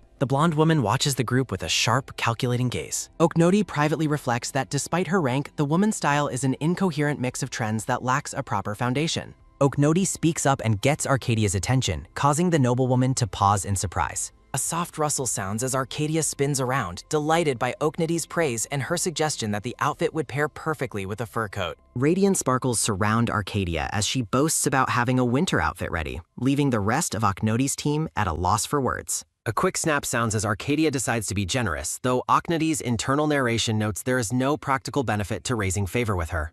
Oknoti's ears perk up with a sudden twitch when Arcadia suggests they bond over girl talk and fried squid. Sun Oh-chun and Giselle watch in bewilderment as the two girls immediately start sharing a snack on the floor. Munching happily, Oknoti declares that Arcadia has officially become her favorite person. A sharp rustle sounds as a man in a conical hat appears and calls Oknoti's name, startling her while she is still eating. The man informs her that Instructor Minerva has requested her presence immediately. Oknoti clutches a piece of paper with a look of growing anxiety and confusion. The scene shifts to a grand, sunlit room filled with luxurious red furniture and a quiet atmosphere. Minerva sips her tea and instructs Oknoti to enter the room. Creeping into the room with a nervous expression, Oknoti asks why she has been summoned this time. A soft slurp sounds as Minerva drinks her tea and assures the girl that she isn't in trouble. Oknoti sits on a large sofa and asks about the clipboard placed on the table before her. Minerva explains that Group A is for the Frontier, B for Central, and C for others, while Oknoti notes her own place in the Frontier group. Oknoti's face pales in horror as Minerva reveals that her name has never been registered in the International Identification Archive. A soft slurp sounds as Minerva continues drinking, leaving Oknoti to hope desperately that the news is a mistake. A loud shout sounds as Oknoti reacts with total despair to the news that unregistered students are relegated to Group C and placed under constant instructor supervision. Visions of events Oknoti wanted to clear plague her mind as she realizes she won't be able to clear her intended goals. Oknoti begs the instructor to overlook the discrepancy just once, but Minerva gives a firm and final refusal. A dizzying spiral of despair surrounds Oknoti as she learns she must remain under instructor watch 24 hours a day. A heavy thump sounds as Oknoti collapses onto the sofa, but Minerva cryptically adds that her previous statement was only what she intended to say. A quick snap sounds as Minerva signals someone, leaving Oknoti wide-eyed with curiosity. A rhythmic tap sounds as a man's boots land on the floor, prompting a joyous cry of Jonah from Oknoti. Bowing respectfully, a man with a mustache and monocle greets Oknoti and notes that it has been a long time. A quick snap sounds as a whistle is used to summon the butler, who is described as being 100% loyal. Oknoti lunges forward and hugs the man, shouting that she missed him. The man is identified as Jonah Waihimhai, Oknoti's perfectly trustworthy butler. A sharp pinch sounds as Jonah places a firm hand on Oknoti's head, telling her that such behavior is unacceptable. Oknoti rubs her head with a teary expression, while Jonah tells her to maintain her composure. Jonah turns to the instructor and asks if he may have a moment of privacy with Oknoti. Minerva agrees and walks away, leaving the butler and his charge alone. The two stand in the center of the large room, surrounded by bookshelves and elegant decor. A sudden thump sounds as Jonah grabs Oknoti by the shoulders and tells her to listen carefully. Jonah looks down at the girl with an intense, serious expression. Oknoti looks back with wide, confused eyes and repeats the butler's name. A hum of magic sounds as the team stands within a glowing teleportation circle in the middle of the forest. Oknoti stands with a confident posture as the narration describes her as a talent on an entirely different level from those who barely passed. Jonah stares forward with a grim, determined look. A soft shimmer appears in Oknoti's eyes as she looks up, regardless of her achievements. Oknoti clings to Jonah's leg as the narration concludes that she will always be labeled as a scholar of the Waihimhai Foundation. Jonah stares intensely, reflecting on the wary relationship between the world and the Waihimhai Foundation. Jonah suddenly and firmly seizes the startled Oknoti by her shoulders. Jonah reveals his past as a former Foundation scholar, prompting a surprised Oknoti to question if he is serious. Jonah warns that she's at a life-altering crossroads and that the Foundation's support isn't selfless, but Oknoti simply asks what they truly want. A grim vision shows an older Oknoti shackled to a massive weight, illustrating how the Foundation will eventually demand her total devotion. Oknoti acknowledges the warning as Jonah prepares to explain a crucial alternative path. Jonah explains that she could find true freedom by refusing the Foundation's backing, leaving Oknoti utterly confused as to why she would ever do so. Jonah urges her to consider the offer seriously, noting that the Academy is showing her special favor as the top entrance scorer. A contract reveals that the Academy is willing to cover all her debts and protect her from the Foundation's influence. Jonah offers her a pen and explains that signing will allow the Academy to create an entirely new identity for her. Oknoti stares blankly at the document with the pen held in her hand, processing the weight of the decision. Oknoti asks about Jonah's fate, and his eyes close as he reveals that his loyalty to the Foundation would mean saying goodbye forever. Tears well up as Oknoti loudly protests that she will never abandon him, wondering why her heart feels so heavy. Jonah gently pets Oknoti's head to comfort the Faving girl. Narrative captions reveal Jonah feels a shameful satisfaction in being chosen by her, even though she is heading toward an irreversible fate. Jonah warns that having others decide her fate is despair, but Oknoti insists she can just keep climbing higher on her own. Jonah asks if she really believes she will be different, and Oknoti simply smiles and says everything will be fine. A radiant glow surrounds Oknoti as she confidently declares that she is the player after all. Oknoti shrugs and explains that as her father's daughter, the Foundation is effectively hers to help in the end, leaving Jonah speechless. Oknoti beams and adds that helping out her father is only natural, her eyes sparkling with cheer. Jonah wonders how to handle a bird that refuses to leave an open cage, as a vision shows Oknoti standing inside a massive, shimmering bird cage. Jonah clenches his gloved hand with newfound determination. A dark aura emanates from Jonah as he straightens his suit with a grim, resolute expression. Jonah announces that from this day forward, he will act as her official sponsor and representative within the Foundation. Oknoti happily agrees and holds up her whistle, noting that Jonah has always been on her side. The sunlight reflects brightly off the metallic surface of the whistle. Oknoti looks up at her butler with a soft, affectionate expression. Oknoti takes Jonah's hand and asks if all the boring paperwork is finally finished. Oknoti walks alongside Jonah, eager to share her stories from the entrance exam. Narration reveals that Jonah risks being disposed of by the organization if he repeats past mistakes involving the girl. Jonah reflects on the danger but finds it moving that Oknoti trusts him so completely despite the risks. Oknoti pauses and calls out to Jonah with a hesitant expression. Fidgeting with her fingers, Oknoti shyly asks when she will be able to see him again. Jonah explains that the rules only allow sponsors or their official proxies to visit once a month on a set day. Oknoti grumbles to herself about the realism of her current situation, leaving a confused Jonah to stare at her. Jonah tells her to avoid saying strange things so she won't be bullied, but Oknoti proudly boasts about already having plenty of friends. Jonah smiles, noting that anyone Oknoti opens her heart to must be special, as the girl chatters happily beside him. Oknoti begins to walk away, her long hair swaying behind her. Jonah announces that he will be going now, causing Oknoti to stop and look back with a startled expression. Jonah bows deeply and tells her to take care of herself until they meet again. Oknoti waves her hand energetically and wishes Jonah well. Oknoti walks alone through the grand, sunlit hallway of the Academy. An aerial view shows the sprawling Gift Academy grounds nestled among the lush green mountains and rocky cliffs. Narrative windows explain the Academy's barrier is for student safety, though Oknoti privately notes it won't stop determined intruders. A blonde boy in a blue uniform stands with crossed arms while an ape-like student picks his ear in the crowded hall. A staff member shouts for all the new students to submit their bags for a check for forbidden items. The search for outside magical gear begins, and a staff member quickly identifies a banned item in a student's bag. The ape-like student mocks the brown-haired boy for trying to cheat with overpowered equipment. The staff member tells the orange-haired student he can keep his giant stick, but needs a permit to use it for training. Oknoti reacts with utter confusion. The braided staff member lists the compass, glowstone, rescue mirror, and steel knife from her bag, asking if she planned a dungeon expedition, but Oknoti confidently identifies herself as an adventurer. The staff member declares that everything will be confiscated, prompting Oknoti to protest that it is not fair. The staff member explains there is nothing to be done and suggests she buy what she needs inside the academy. The staff member adds that she could also earn permission with enough points, leaving Oknoti puzzled by the mention of points. The staff member clarifies that the points earned during the entrance exam serve as the student's starting balance. Oknoti expresses excitement as the staff member explains she can check her points on the magic watch provided to every freshman. A series of beep sounds as a digital window displays bonuses for early arrival and ranking first in the advanced entrance exam class. A beep sounds as the status window reveals Oknoti has a staggering total of over 200,000 points. Oknoti boldly declares her intent to spend points on usage permissions, catching the staff member off guard with her enthusiasm. A chime sounds as Oknoti looks shocked at her status window. Multiple system messages announce that freshmen are strictly prohibited from applying for usage permits. Chibi Oknoti trembles as she asked for clarification, while the staff member sighs at the situation.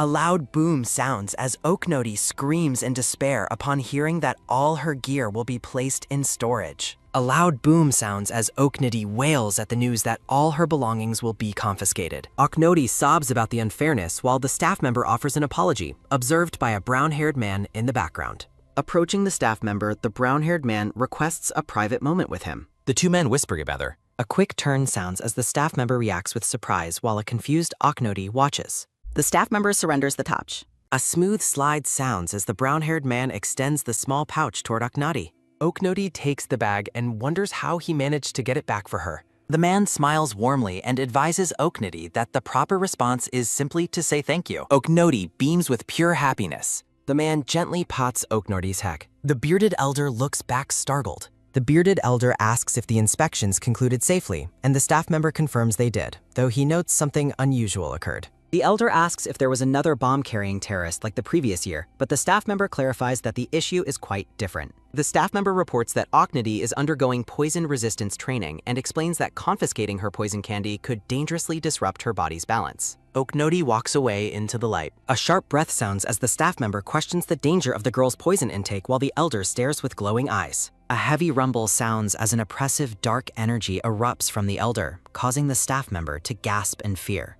The staff member gasps for air. The bearded elder coughs and bows his head in prayer, admitting that his training is lacking if his emotions are swayed so easily. The elder expresses shame for showing such a side of himself, but the staff member dismisses it, noting that he was also shaken. The staff member reveals that the girl has a habit of eating stones, leaving the elder completely stunned. Clutching his head, the elder laments how tragic it is that her harsh training likely caused a mental disorder. A potion bottle sits among shards, illustrating a life forced to rely on poison. Images of a younger Oknodi appear as the elder asks the staff member to hide the matter from the higher-ups despite academy regulations. The elder argues that empathy must exist alongside laws and declares that he will personally watch over the girl. The staff member prays that nothing bad will happen to the student. The bearded elder closes his eyes and prays for the girl to be at peace.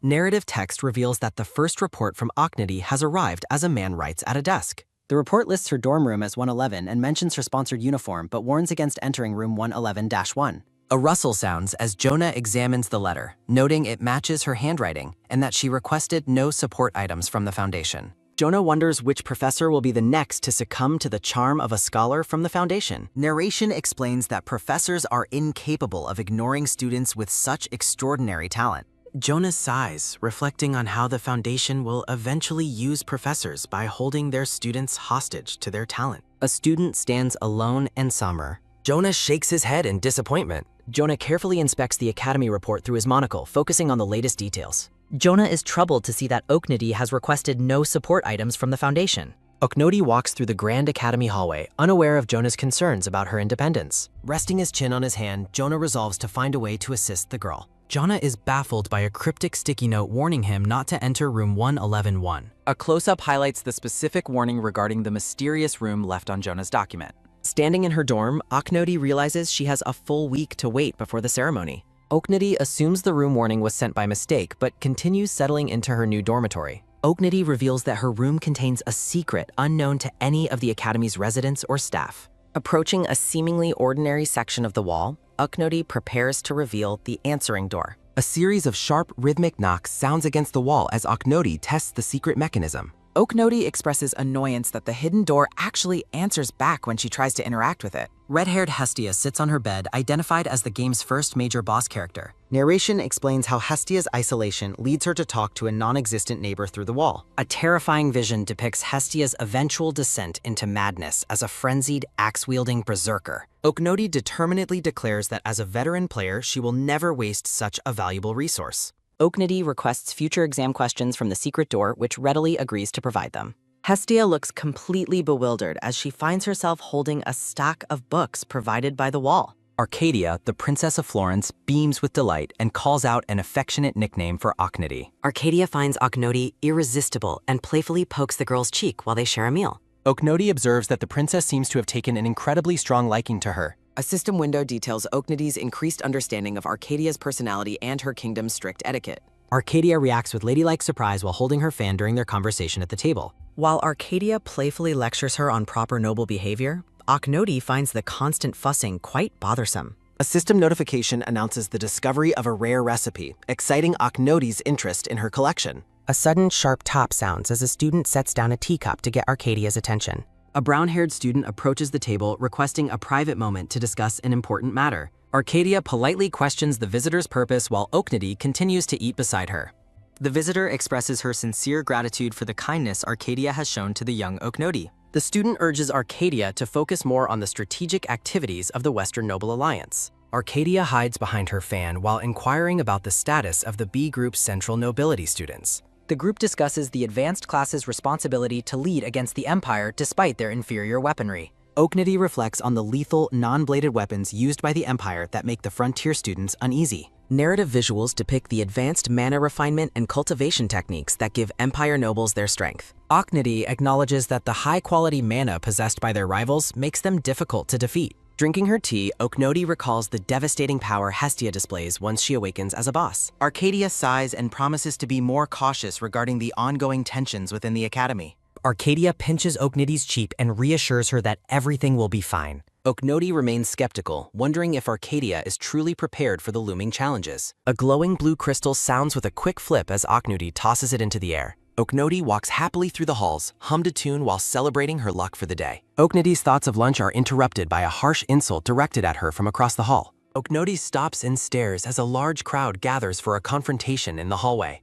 A group of formal noble students confront those who have finished exercising, criticizing their lack of uniforms. The athletic students argue that wearing uniforms is only a recommendation rather than a mandatory rule. The leaders of both factions engage in a heated face-to-face argument, demanding apologies from one another. A system window identifies the verbal clash as the first group competition event of the term. A new system message prompts Oknoti to choose and support a faction to befriend. Oknoti pauses to carefully evaluate which group of students would make for the best allies. Prioritizing strategic power, Oknoti decides to side with the higher-tier Empire students. Scheming to befriend the nobles, Oknoti is surprised when someone calls her name. Isabel asks if Oknoti arrived to help, leaving the younger girl completely shocked. Oknoti is bewildered by Isabel's presence among the athletic group.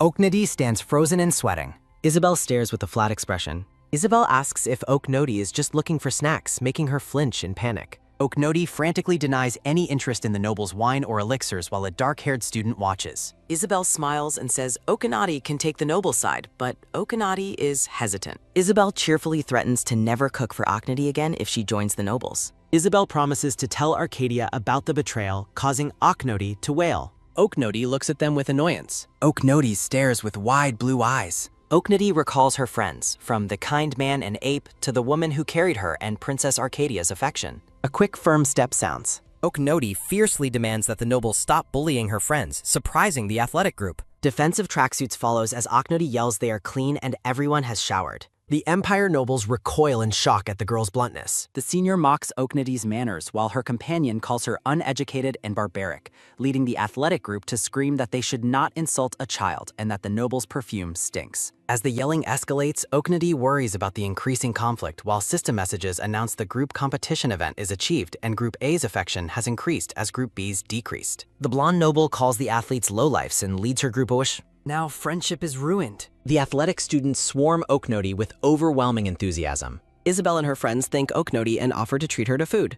Oknoti is stunned by the affection. The group celebrates by playfully patting Oknoti on the head. The happy group walks away. The staff member asks the elder to intervene, but the bearded man notes the conflict is already resolved. The elder bows and prays that virtue will continue to bring good fortune. Kindness increases her positive relationships. Isabel walks in chats happily. The elder smiles, relieved that Oknoti has avoided the jealousy he once feared. Walking away, the elder prays for peace to last until the entrance ceremony. Sunset falls over the academy. Oknoti walks to her room, hoping for a peaceful week until the ceremony. A sharp, quiet sound occurs. Hestia looks pale and upset. Watching Hestia enter room 112, Oknoti wonders why she is so distressed. A quick click sounds. Oknoti panics as a notification reveals that a rare nightmare event has been triggered. A corrupted vision of Hestia appears. Narration explains that chapter bosses have set schedules for their awakening events during the midterms. Hestia is an exception, Jurmuls. Hestia's early awakening event begins. A flashback shows the advanced class students mocking Hestia and driving her toward madness. Hestia whispers to the wall that the other students insulted her and called her ugly. Oknoti realizes Hestia is likely suffering from a subtle bullying situation and having a breakdown behind the wall. Tragedy will soon cause casualties. Hestia snaps upon realizing her only refuge is actually the answering door while Oknoti trembles with fear. A loud thud sounds as Oknoti rushes to intervene and stop the tragedy. Oknoti resolves to use her veteran knowledge to prevent the chapter boss from going dark. Oknoti clears her throat to get someone's attention. Cupping her hand, Oknoti calls out softly toward the wall. Oknoti proudly wonders if her plan makes her a true genius. Narration notes that understanding the wall's secrets will allow Oknoti to comfort Hestia directly. Placing her hand against the surface, Oknoti waits for a response as a soft, rhythmic thrumming occurs. Oknoti is completely shocked when the hidden door bluntly refuses her request. Determined not to take no for an answer, Oknoti prepares to press the issue further. The hidden voice suggests that Hestia should speak more often, leaving Oknoti sweating in confusion. A panicked cry escapes Oknoti as she realizes the secret door has an affection system. Oknoti recalls how both she and Hestia have used the wall as a confidant, fueling the door's preferences. Spiraling into a panic, Oknoti despairs over her next course of action.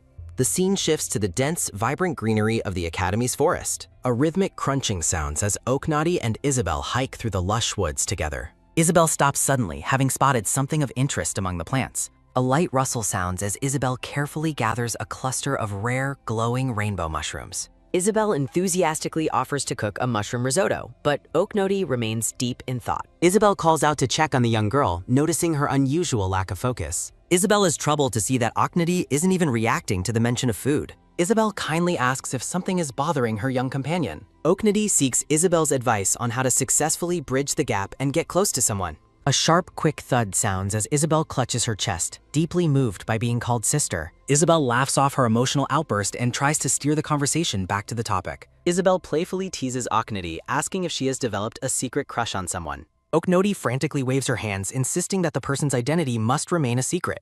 Isabel wonders if her intensive weekend of gathering ingredients was too much for the girl. Oknoti asks Isabel to promise not to tell anyone else about her concerns. Oknoti explains that her target is difficult to approach because they are already very close to a best friend. Isabel suggests that Oknoti should bond with them by talking about that very same best friend. Oknoti is left completely bewildered by Isabel's social strategy. Isabel suggests outdoor activities, but Oknoti reflects that her target cannot leave their location.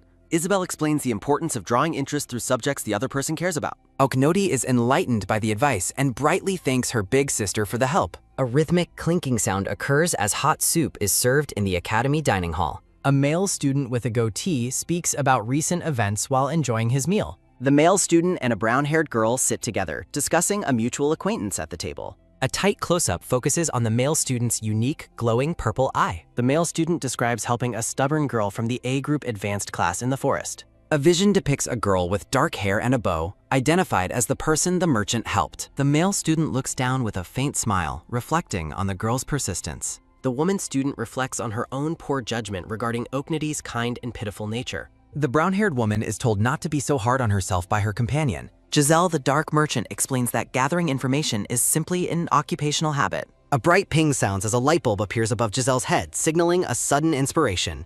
Giselle suggests talking to the girl about her laundry habits, but his friend finds the level of detail creepy. The woman student resolves to ask around about the girl named Dorothy. A quiet moment focuses on the fabric of a student's plaid skirt as the conversation continues. A rhythmic, snapping sound occurs as Arcadia fans herself while looking quite composed. Arcadia and her companion discuss the girl who is known for carrying a bow around the academy. A dark vision depicts Dorothy's isolation as she declares her desire to be left alone. Arcadia notes that Dorothy's withdrawal stems from being betrayed by a close hometown friend. Isabel stands at a doorway and asks if she can provide any assistance. A blonde girl smiles while remarking that she initially found her companion to be strict and difficult. Isabel asks for Dorothy's room number, and Arcadia informs her that she can be found in room 120. As a sliding, rhythmic sound echoes, Isabel offers her thanks, and Arcadia replies that it was her pleasure. The golden light of sunset bathes the academy. Isabel spots a student and asks what he is doing outside the girls' dormitory. The young man looks startled and wonders about the identity of the person standing before him. The boy stands in silence, looking troubled as the sun begins to set. Isabel repeats her question to the startled boy, who responds with a brief, nervous stammer. Looking down with a somber expression, the boy identifies Isabel as Oknoti's teammate. A somber vision of Dorothy appears behind the boy as he reflects on their shared history. Isabel asks why he acted that way if he was going to feel so guilty, and the boy admits he wasn't thinking clearly at the time. Clenching his fist tightly, the boy explains that he felt he had to pass even if it meant everyone else would fail. Isabel listens in silence as the boy's regrets weigh heavily in the evening air. The boy claims he was intending to visit Dorothy anyway, causing Isabel to react with a sudden look of surprise. Isabel offers to tell Dorothy that a creepy guy has been loitering, but the boy shamelessly begs her to help him instead. Isabel pauses as she turns away, wondering about the boy's true intentions. Bathed in the golden light of the sunset, the boy offers a small, grateful smile and says thank you. Isabel dismisses the boy's gratitude and turns back toward the dormitory entrance. Narration explains that Isabel feels this favor is nothing compared to what Oknody has done for them. Arriving at the door marked 120, Isabel reaches out and gives a firm, quick knock. A voice from inside asks who is there, and Isabel identifies herself clearly. Isabel explains she is Oknody's teammate who helped in the forest, and a wary Dorothy slowly opens the door. Dorothy allows Isabel inside, and the two girls sit down to talk in the quiet room. A vision of Giselle appears as Isabel conveys his message that Dorothy hasn't used the laundry circle and that cleanliness is important. Isabel sits in awkward silence as she eyes a large pile of unwashed clothes in the corner. Dorothy explains that tagging the Black Hat instructor earned her nearly 1,800 points during the exam. A memory shows the instructor as Dorothy realizes his points had been accumulating since the very beginning of the test. Dorothy admits she was penalized for being late but refused to give up, making Isabel wonder if Oknody knew everything from the start. A radiant vision of Oknody shines in Isabel's mind. Deeply moved, Isabel clutches her chest as she realizes how much Oknody truly worried about them. Isabel clarifies that she actually came to ask Dorothy for a specific favor. Dorothy's eyes narrow as she suspiciously asks if the favor is related to the idiot waiting outside. Looking down at her bed, Dorothy firmly states that she has no intention of forgiving him. Isabel agrees that someone who has betrayed once is likely to do it again, making Dorothy's distrust natural. When Dorothy asks what the real question was, Isabel explains that Oknody mentioned wanting to be friends with her. Stunned and wide-eyed, Dorothy asks in disbelief if Oknody really wants to be her friend.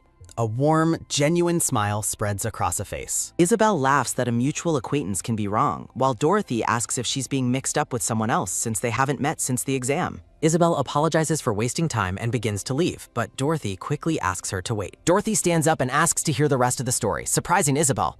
The two girls sit back down and continue their conversation in the fading light. Dorothy ponders the news that Oknody has someone she specifically wants to get closer to. Dorothy asks if the person is the next-door neighbor, leaving Isabel completely confused by the suggestion. Dorothy explains she has overheard other residents whispering about the people in rooms 112 and 111. Dorothy puffs out her chest proudly while Isabel looks on with a bewildered expression. A flashback reveals Dorothy's habit of secretly watching others from behind large plants to gather information. Isabel's sweat drops as she realizes she might be just as creepy as the people she previously criticized. Thinking deeply, Isabel reflects on the information regarding the neighbor next door. Isabel stands before a door marked 110 and gives a soft, rhythmic knock. A gray-furred beastfolk girl looks out from behind a door with wide, glowing yellow eyes. Isabel is startled to find a beastfolk student living in the dormitory and introduces herself. Isabel watches awkwardly as the beastfolk girl begins grooming her arm in silence. Isabel asks if she knows anything about the neighbor, finding it difficult to ask the person directly. Looking concerned, Isabel listens as the beastfolk girl mentions something that has been bothering her.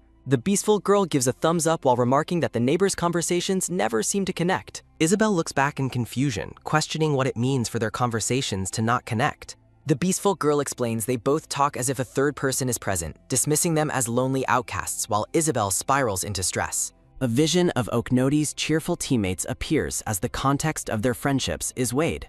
Isabel collapses in despair at the thought that Oknody's desired friend might just be an imaginary one. Dramatically crying out Oknody's name, Isabel's silhouette is cast against a vibrant sunset-colored sky. A sharp blue light flashes as Isabel's eyes widen in sudden, startled realization. Isabel leans in to ask how the beastfolk girl could possibly know they were talking to themselves. Posing against a bubbly background, the beastfolk girl explains that scouting her surroundings is simple survival preparation. The beastfolk girl retreats into her room, leaving Isabel feeling unsettled by her creepy observation habits. Shifting to a memory, Oknody stands in her hoodie, looking back with a confused expression. A close-up reveals Oknody's narrowed eyes as she finds her target more troublesome than expected. Frustrated and fuming, Oknody demands to know what specific item will help raise the target's affection. A hand clenches into a tight fist as the hidden voice claims total ignorance about affection-raising items. Oknody slams her hand against the wall in a rage, asking if there is anything at all the target wants.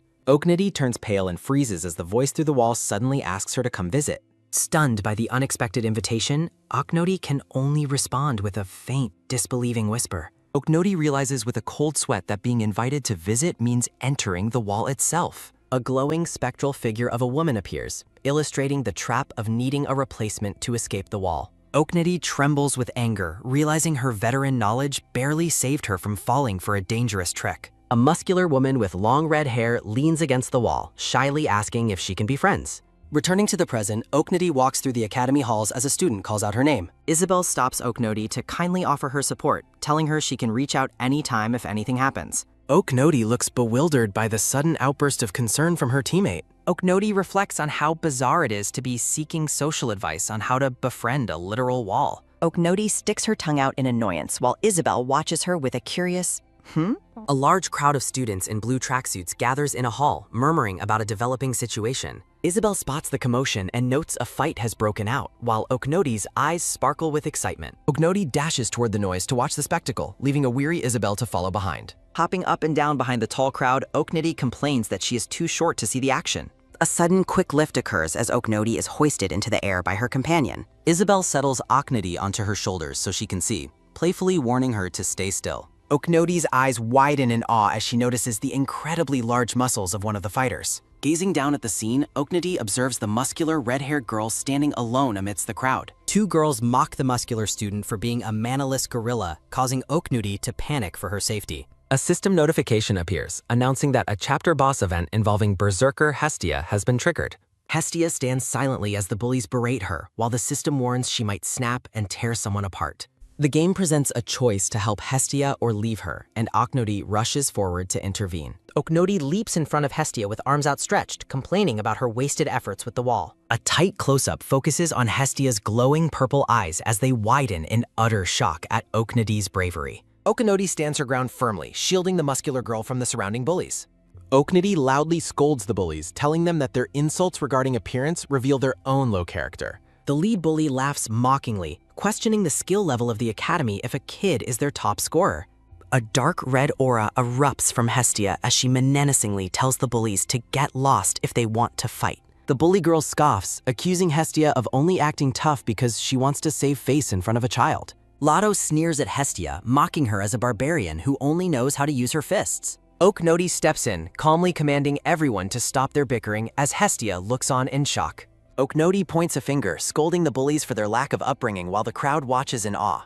Trembling with intense rage, Lotto asks if Oknody is truly prepared to face the consequences of her words. A student rallies for Lotto to fight back as the martial artist turns with a fierce and determined gaze. Wearing her red and black training gear, Lotto prepares for combat with a cool and focused expression. Lotto displays her martial prowess with a high, powerful kick that sends a wave of force through the air. Hestia is stunned by the move, while Oknody remains entirely unimpressed by the demonstration of skill. Lotto boasts of her professional combat training and warns Oknody that their spar will be incredibly painful. Hestia prepares to defend Oknody, but the young girl tells her everything will be fine. Oknody gives a confident thumbs up, reminding the group that she was the top scorer of the advanced class. Oknody challenges the stunned Lotto to settle their differences in the Academy's official training arena. Oknody accepts the upcoming battle with an intense, blue-eyed stare, while Lotto continues to fume in silence. Both girls trade dark smiles as they vow not to regret the high-stakes duel they have initiated. Hestia watches Oknody with a look of deep concern as an ominous energy begins to fill the room.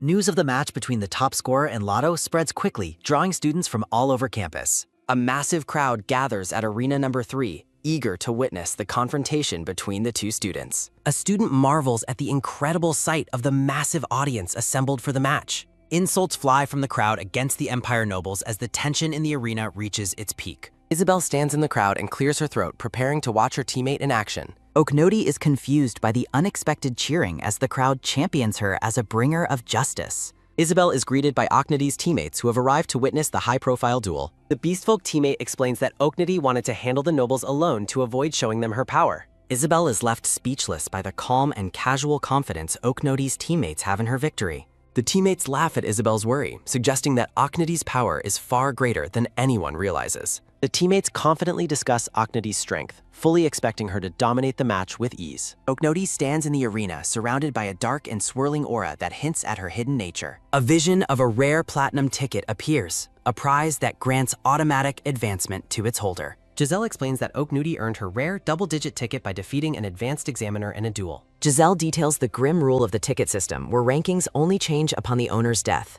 Isabel is overwhelmed by the realization that Oknody is one of the most talented students in Academy history. The teammates reveal Oknody's past as an assassination weapon, explaining her lethal combat experience. The Beastfolk teammate dismisses Lotto as a minor match for Oknody, whom he calls their mouse. Oknody and Lotto face each other in the center of the arena as the duel officially begins. Isabel questions Giselle about Oknodi's family secrets, but he warns her that the Academy is watching.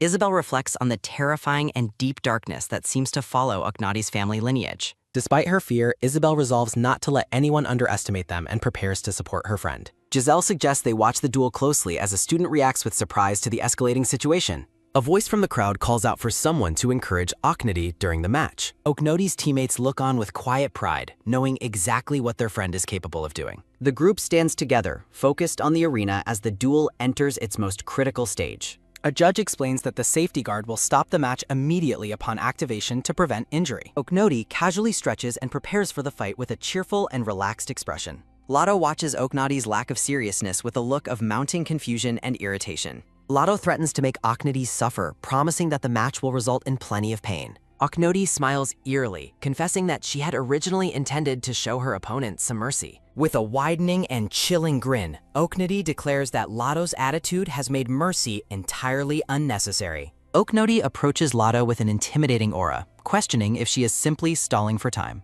Oknodi reaches for her blade, recalling a scheduled power outage that will occur in the training building. Oknodi draws her sword as she reveals that the safety guard will fail, leaving Lotto paralyzed with terror. Lotto smirks confidently, mocking the A group for falling for such a simple trick. Shrugging dismissively, Chibi Oknodi notes that predicting an accident like that is naturally hard to believe. The cloaked judge raises his sword high and commands the match to start. A wave of excitement sweeps through the crowd as students cheer loudly for a victory. Lotto lunges forward with a fierce battle cry, her face set in determination. Lotto's eyes glow with power as she unleashes a heavy, concentrated punch. Lotto delivers a powerful high kick, but Oknodi effortlessly parries the blow with her training sword. A tense close-up captures Lotto gritting her teeth in frustration while Oknodi remains calm and focused. Lotto is sent skidding backward across the floor, her expression shifting to one of sheer disbelief. Trembling with shock, Lotto can only stare wide-eyed as she realizes her attack was completely neutralized. Oknodi smiles casually, resting her sword in one hand as she observes her opponent's struggle.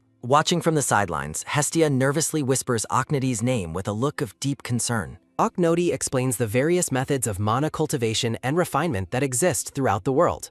Turning her back to her opponent, Oknodi rests her sword on her shoulder and asks Lotto for her thoughts. Oknodi boasts that her extensive experience at the Academy has made her a master of both cultivation and refinement. Oknodi decides to finally get serious, noting that there is no longer a reason to hold back now that the butler is gone. Lotto yells back in a rage, stubbornly insisting that she still has plenty of strength left to fight. Gritting her teeth, Lotto reacts with a sharp gasp of pain and frustration as Oknodi questions her resolve. Lotto leaps high into the air, descending with another powerful and desperate shouting attack. Oknodi stands her ground, preparing to receive the incoming strike with a look of quiet intensity. The two students trade a rapid-fire series of blows in a blur of clashing weapons and high-speed movement. Lotto winds up for a massive punch with a fierce battle cry, pouring all her strength into the hit. Lotto's eyes widen in terror as her ultimate move is easily deflected, leaving her completely exposed. The scene shifts to the arena tower as the lights suddenly fail and an eerie silence settles over the hall. Lotto begins to sweat profusely, her breathing becoming heavy as the oppressive darkness of the blackout takes hold.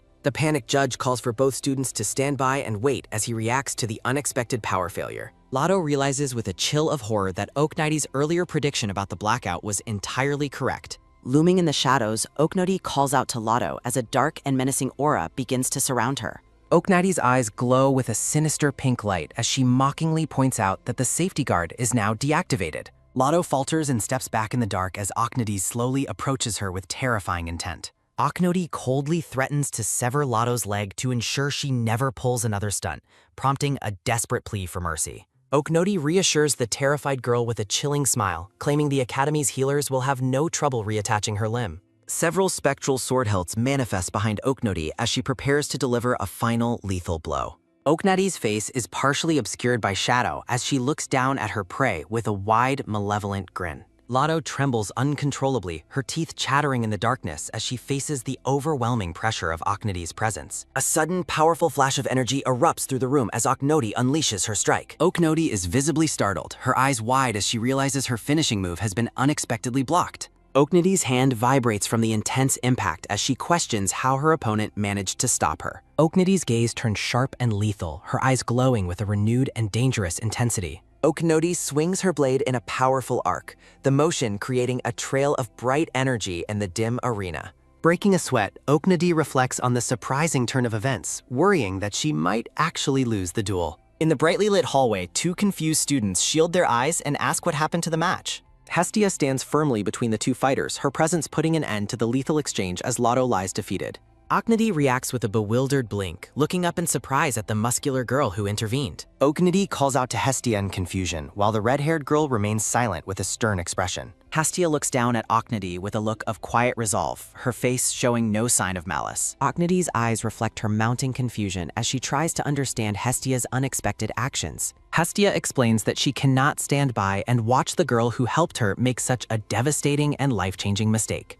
Oknadi lowers her sword in size, closing her eyes as the tension of the duel finally begins to fade. Oknadi admits with a playful, small smile that she would have just pretended not to see the situation if Hestia hadn't arrived. The match is officially halted. The judge explains that the match is stopped because the power outage caused the safety guard to malfunction. Giselle and Hestia react with a collective gasp of surprise. Oknadi runs to her teammates and asks if they saw her impressive performance. A stunned Oknadi stares wide-eyed. Giselle and the Beastfolk teammates scold Oknadi for nearly becoming a criminal by using lethal force before the ceremony. Blushing, Oknadi insists it was an accident and not her fault. Oknadi looks to Hestia for validation, asking if she agrees. Hestia firmly declares that the incident was entirely Oknadi's fault. Hestia explains that something terrible would have happened without her intervention, prompting a quiet apology from Oknadi. Hestia tells her to skip the apology and properly thank the person she helped. A sudden, sharp ping sounds as Hestia pats Oknadi's head. A system window confirms event success with 50,000 points and a shift in group affection as Oknadi sighs deeply.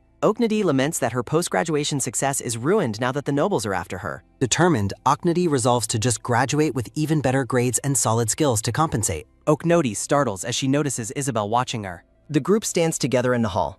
Isabel walks away with a cold, silent resolve. Oknadi nervously scratches her head. A crowd of students swarms Oknadi, excitedly asking about her sword technique and praising her strength. Oknadi screams in distress as the group asks if she wants to train together later. Hestia steps in and orders everyone to back off. Hestia warns that they shouldn't swarm someone who just finished a match, receiving a quick apology from the students. Hestia tells Oknadi to rest for today, allowing the blonde girl to breathe a sigh of relief. Oknadi walks down a quiet dormitory hall there. Isabel stands by a door and quietly acknowledges her. Oknadi bows deeply and thanks Isabel for everything that happened today. Surprised, Isabel asks if she followed her just to say that. Oknadi blushingly explains that her own room is actually just over there. Isabel murmurs to herself that Oknadi is in room 111. Oknadi asks what she said, but Isabel stays silent. Isabel quickly ducks into room 112 as Oknadi watches in confusion. Oknadi realizes that Isabel is mistaking doorside conversations for actual interactions with her. Oknadi reflects that while she planned for this, it feels strange not knowing what was actually discussed.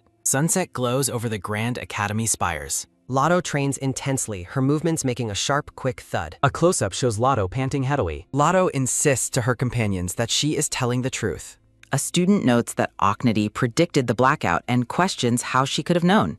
A group of girls loom over Lotto, suggesting she rest and skip meetings while she is in pain. Lotto's fist strikes the dummy with a powerful bang. Lotto sighs in exhaustion, alone in the home. A voice from the shadows asks if it is true. Lotto gasps as a dark silhouette with glowing eyes looms behind her. Startled, Lotto demands to know who the intruder is. A girl in a cat mask asks if the story about Oknadi predicting the blackout is true, while Lotto realizes she is facing an expert fighter. Lotto grits her teeth in a defensive stance. The cat mask girl nods and says she believes her because she saw it herself.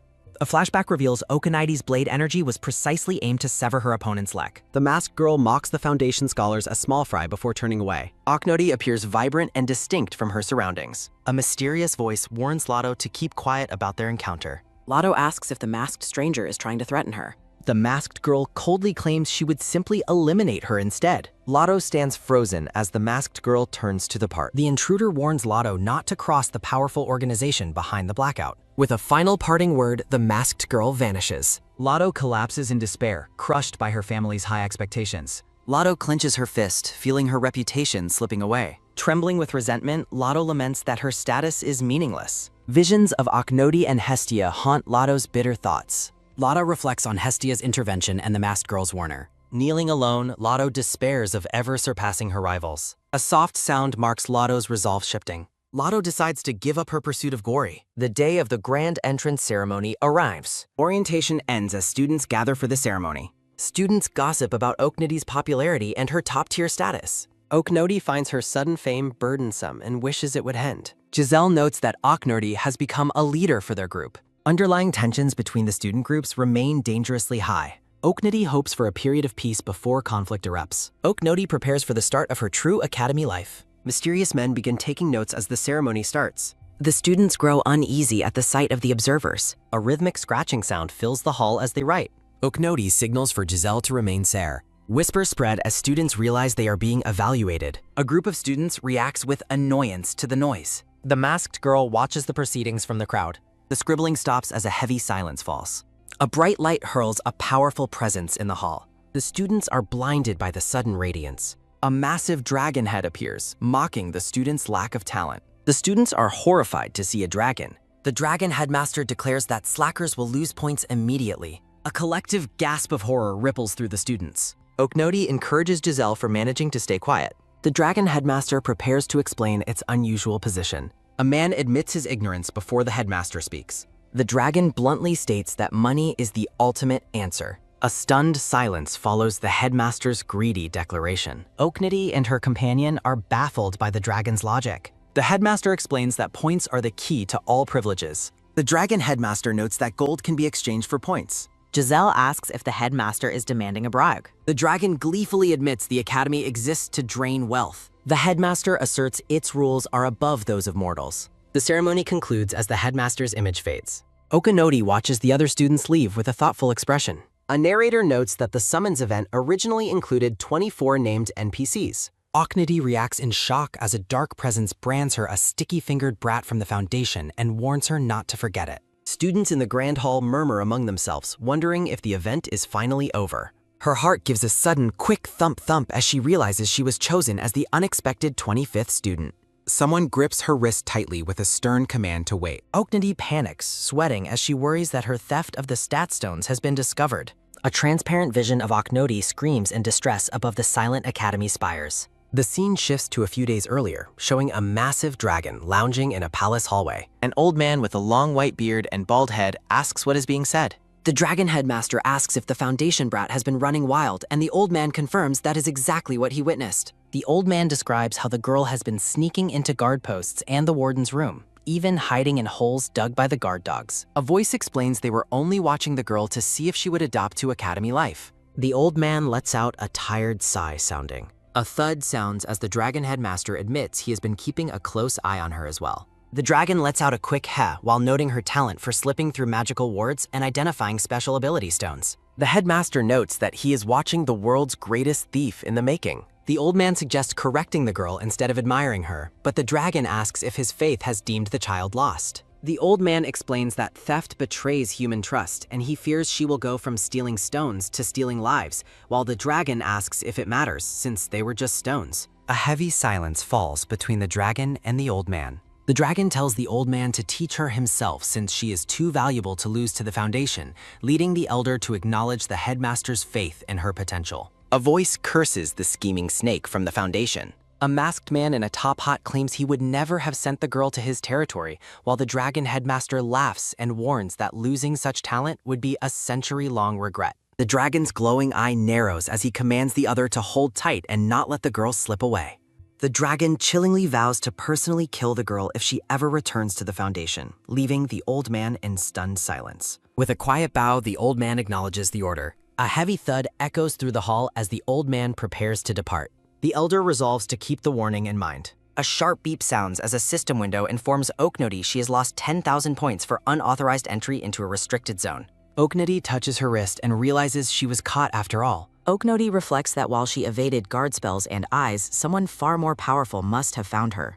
Oknoti wonders if the penalty was small due to it being her first offense, as Isabel calls her name. Isabel informs her it is time to attend their first class. As the first semester begins, Oknoti walks through a bright doorway toward her new life. A silhouette of students waiting marks the beginning of their glorious first lesson. Isabel and Oknoti walk through a crowded lecture hall filled with whispering students. A list confirms the advanced division contains 44 students across 3 groups. Isabel leads Oknoti into the classroom. An orange-haired beastfolk student waves Oknoti and Isabel over to their saved seats, while a brown-haired boy asks if the mouse is nervous. Oknoti blushes, noting that they have taken the back row seats typical of delinquent students. Giselle finds Oknoti's shy side adorable. though Oknoti insists she isn't actually shy. Giselle hugs the blonde girl tightly and calls her cute, prompting a startled cry from Oknoti. Oknoti startles as a voice from behind acknowledges her arrival. The blonde boy, Grand Duke Anderson, watches her from his desk. Oknoti laments that she is just a regular freshman as she looks at the imposing Grand Duke Anderson. As a steady step echoes, Anderson vows to keep watching her while Oknoti realizes she has been completely marked by the elite. Oknoti turns in surprise as someone calls out a friendly hello. Hestia spins a stick and calls her a little one, surprising Oknoti. Oknoti greets the pirate lady, prompting Hestia to offer a playful protest. With a wink and a grin, Hestia asks the girl to call her big sister instead. Oknoti waves cheerfully at Lotto, who offers a brief and cold response. Oknoti is surprised as Isabel turns her attention toward the back row. Hestia suggests they will be seeing each other daily, but Oknoti bluntly admits she would rather they didn't, prompting the red-haired girl to protest that she is being mean. A beastfolk girl sits at her desk, quietly licking her hand like a cat.